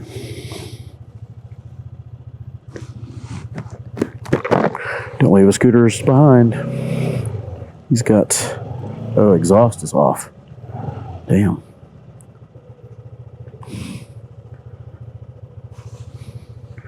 Did he walk into town or something? I don't want to leave him behind if he needs help. All right, let's take note of the bike. I'll call it in. Vespa. I don't see a number. No rider number. No rider number. No rider number. I don't know who this is. Without a rider number or a rider, I can't figure out who's who. He's got the exhaust off, so that might be engine trouble. Crap. I want to help, but I got to keep rolling. It's a long day. Where is he? He's taking a shit in the woods. I didn't see anybody walking back there. Did I miss it? You guys tell me. Tell me to turn around. Did I miss it? Oh, sorry, you're seeing this months later. I don't know, man.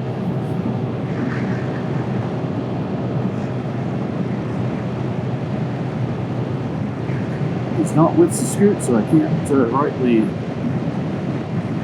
assist. No number, no rider, no help.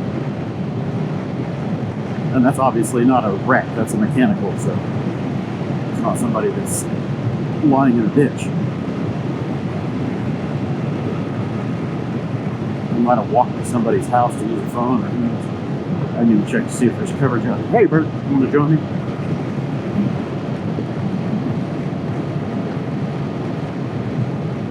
Why do Vespas always seem to blow their engines or their exhaust or one thing or another? They're not all that reliable, it seems. Maybe I'm just getting a bad sample set based on the last 2, now 3 Cannonballs, but they're always blowing their exhaust. They always have problems. Hey. This was originally a Vespa event, but they opened it up to other scoots of all flavors back in 2014, 2012, I don't remember. Oh, ow. My bladder's full. I need to pee. Ow. I pissed myself. Hey, James Brown. Ah! I pissed myself. Hey.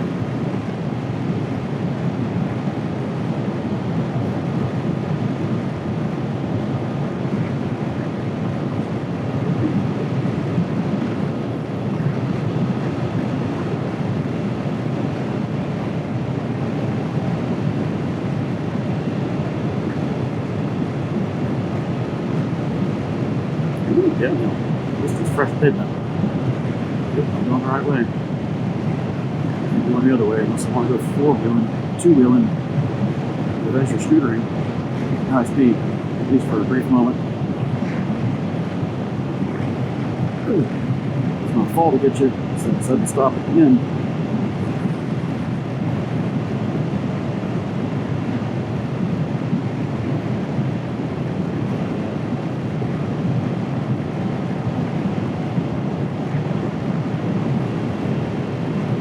Thinking of his mechanical back there, somehow I think I left my tire pump at home. I've got CO2s and emergency patch stuff, but my tire pump is one of those collapsible, what is it, Fabrelli?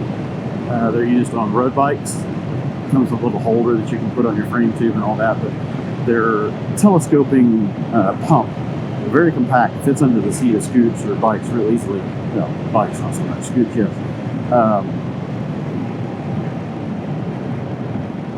It's either in the bottom of my roll bag that's on the seat, or it's in my garage at home, because I cleaned out all the stuff that was under the seat to prep for road gear, a road trip. And somehow, I don't know if it didn't make it in there or if I've shuffled it and I just can't remember because I have cannonball brain. That's suboptimal because I don't have another tire pump. I can use CO2s to get me aired up when I need it, but for routine maintenance up down, it's not the greatest. Once you pierce those CO2s, they're going to leak down no matter what you do. The little valves that I've got have got a nozzle that you can close off the CO2 cartridges at high pressure, and they're going to leak past those O-rings. If you're going to use it all, you better use it later that day or it's going to be a gallon.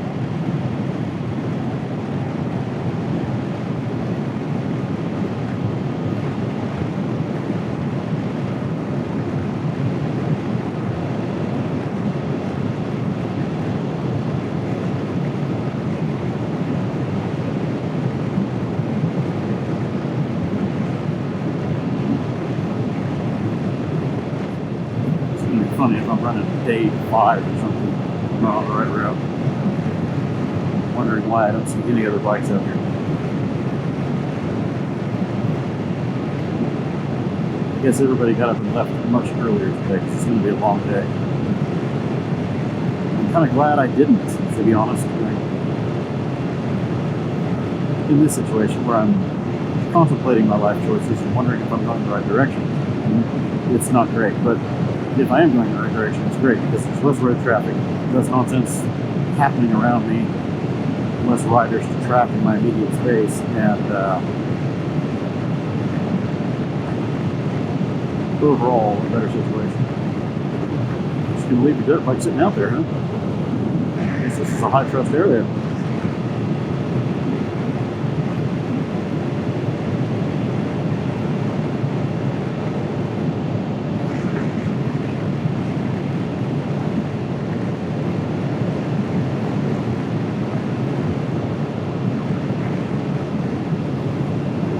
Oh, that hurt a fucking lot. Ow. Yeah, that was rough. Right as I looked down. Here, we got the statistic. We got the car speeding. Can I get out now? There you go.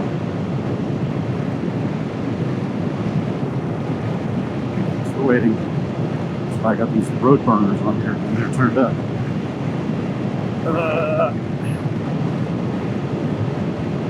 The PCX has got relatively dim LED lights in the front as far as daytime conspicuity is concerned. You can't really see this thing from the front. I've always been a little annoyed at that, so I run it with a high beam on during the day, of course. I do on most of my bikes, but especially on this thing. But these added driving lights that Neil gave me are wider, they're brighter, and you can really see them from the front. I've noticed a lot fewer people are pulling out in front of me when I've got these lights on. They see it and they're like, what the hell is that? It's big. It's imposing. It's moving fast. Oh no, wait, it's little. It's closer than I thought.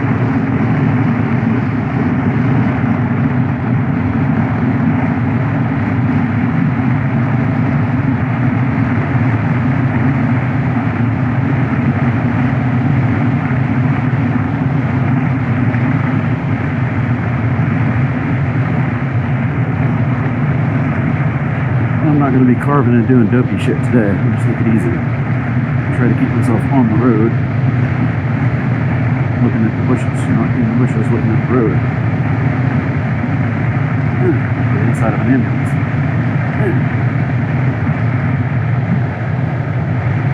High speed. Ah, monkey fuck, left, left, left. Woohoo!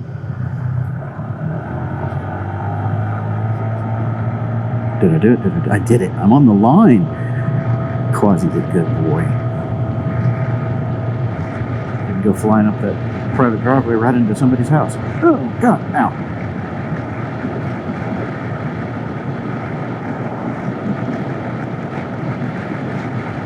I'll bet all these locals seeing 200-something scooters come through.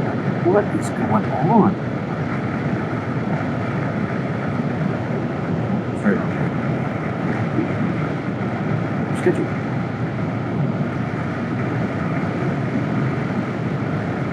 Those little T-junctions like that, especially out here, you can see all this loose aggregate come through some of those little high toppers and piles of gravel in the center of it.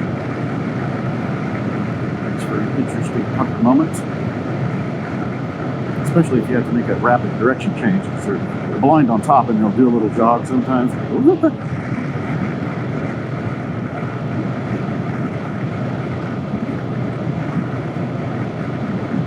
I was out near, where was it? Twisted Sisters, coming back from Vanderpool or something like that, on a little back highway like this, and it has lots of little whoop-de-doos and blind rises. And as you're coming up over it, these toppers like this, the road goes, it's over here, like 20 feet with no warning. There's no signage. And if you're not on your toes, man, you are definitely in the weeds.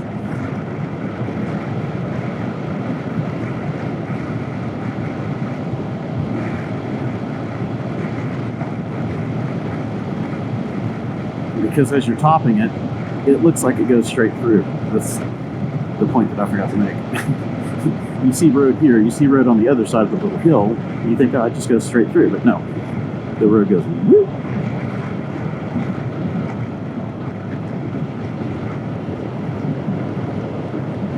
Alright, so I'm going to take a picture of somebody's tractor out there. So, no, what? This is loose. Somebody lost something. Should I go back and get it on the way through? I don't know why everybody's doubling back right here. Riders were coming the other direction. Are they misrouting? Because I seem to be on the path. And if this is a control point, then I'm on the right path. If I'm not, I've already fucked up and I got to figure out how to reroute. So now is the time to figure it out, because it's still early in the day. And if I've gone out of order or something, not according to the dotted line, then I can fix it. It'll cost me time.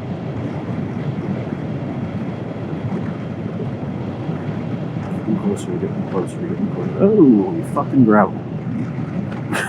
Right there where you might need to make a trajectory change. Am I here? Am I here? Am I here? Am I here? Am I here? There it is. I see scoots. Okay. That's one advantage of being out here when other scoots are. You can kind of figure out what they're doing if you are in the right place. So I think this was just taking a picture of this road sign, if I recall. River Road, Roper's Lane. Super Cub! Let's check the cards, make sure I'm in the right place, going in the right direction. Yeah, this is control point 1. I'm definitely in the right place. So where were those other riders going? Gotta piss, man. I'm going behind that bush right there. Cameras be damned.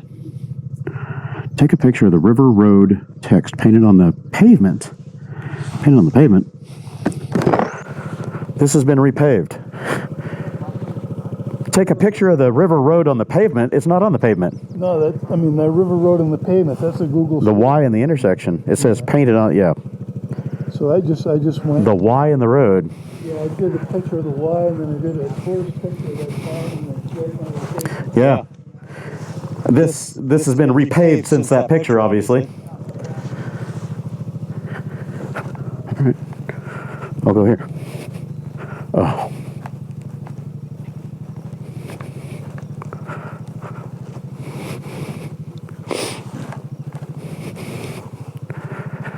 Take a picture of the Y in the road.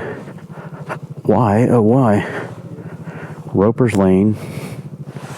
Try not to get killed here by somebody flying through. How are we supposed to take a picture of this?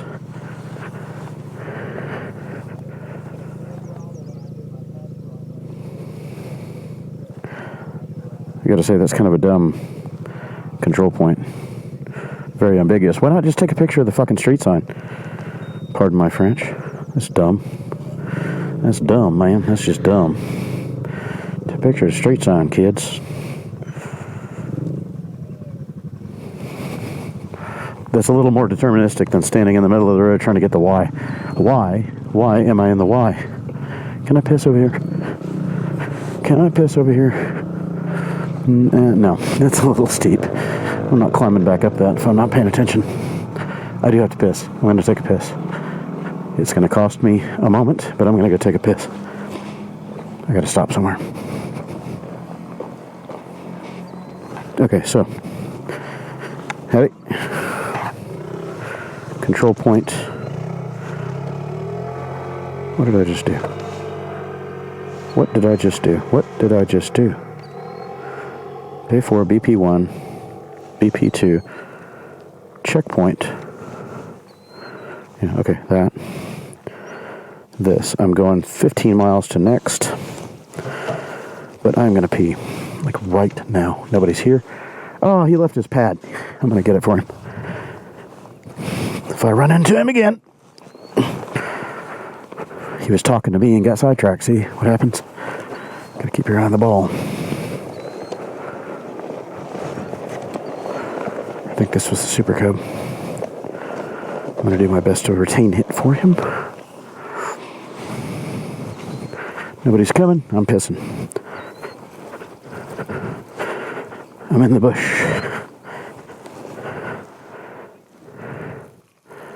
In the bush looking at the road.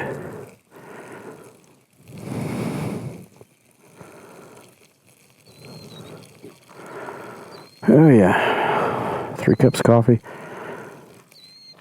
Out she goes.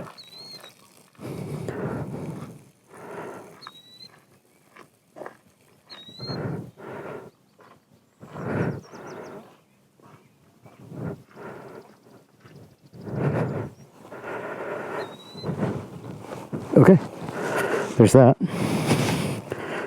Watering the foliage, doing my part for Mother Nature. Circle of life, water goes round and round, right? Okay.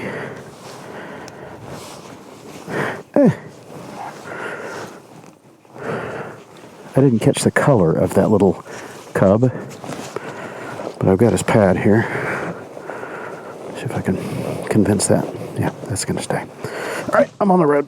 On the road again. Just can't wait to get on the road again. Which freaking way do I go?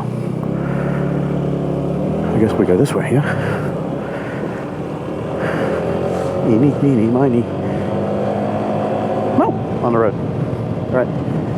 Not making the greatest time, but my bladder feels better. Better bladder. Bladder better.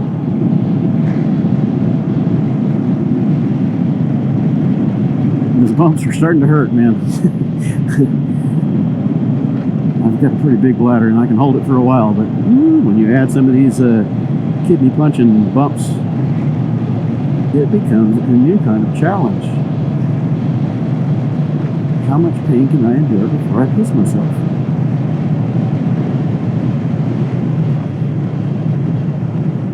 Ugh.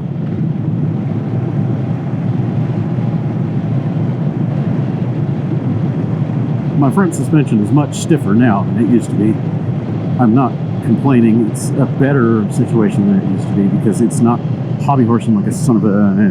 what the fuck? What the fuck? And that's gravel. Right, left. Left is right.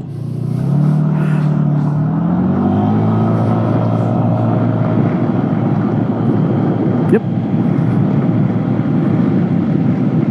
Yeah, so the front suspension is much stiffer. So over big bumps, I feel it in the bars quite a bit. Ah!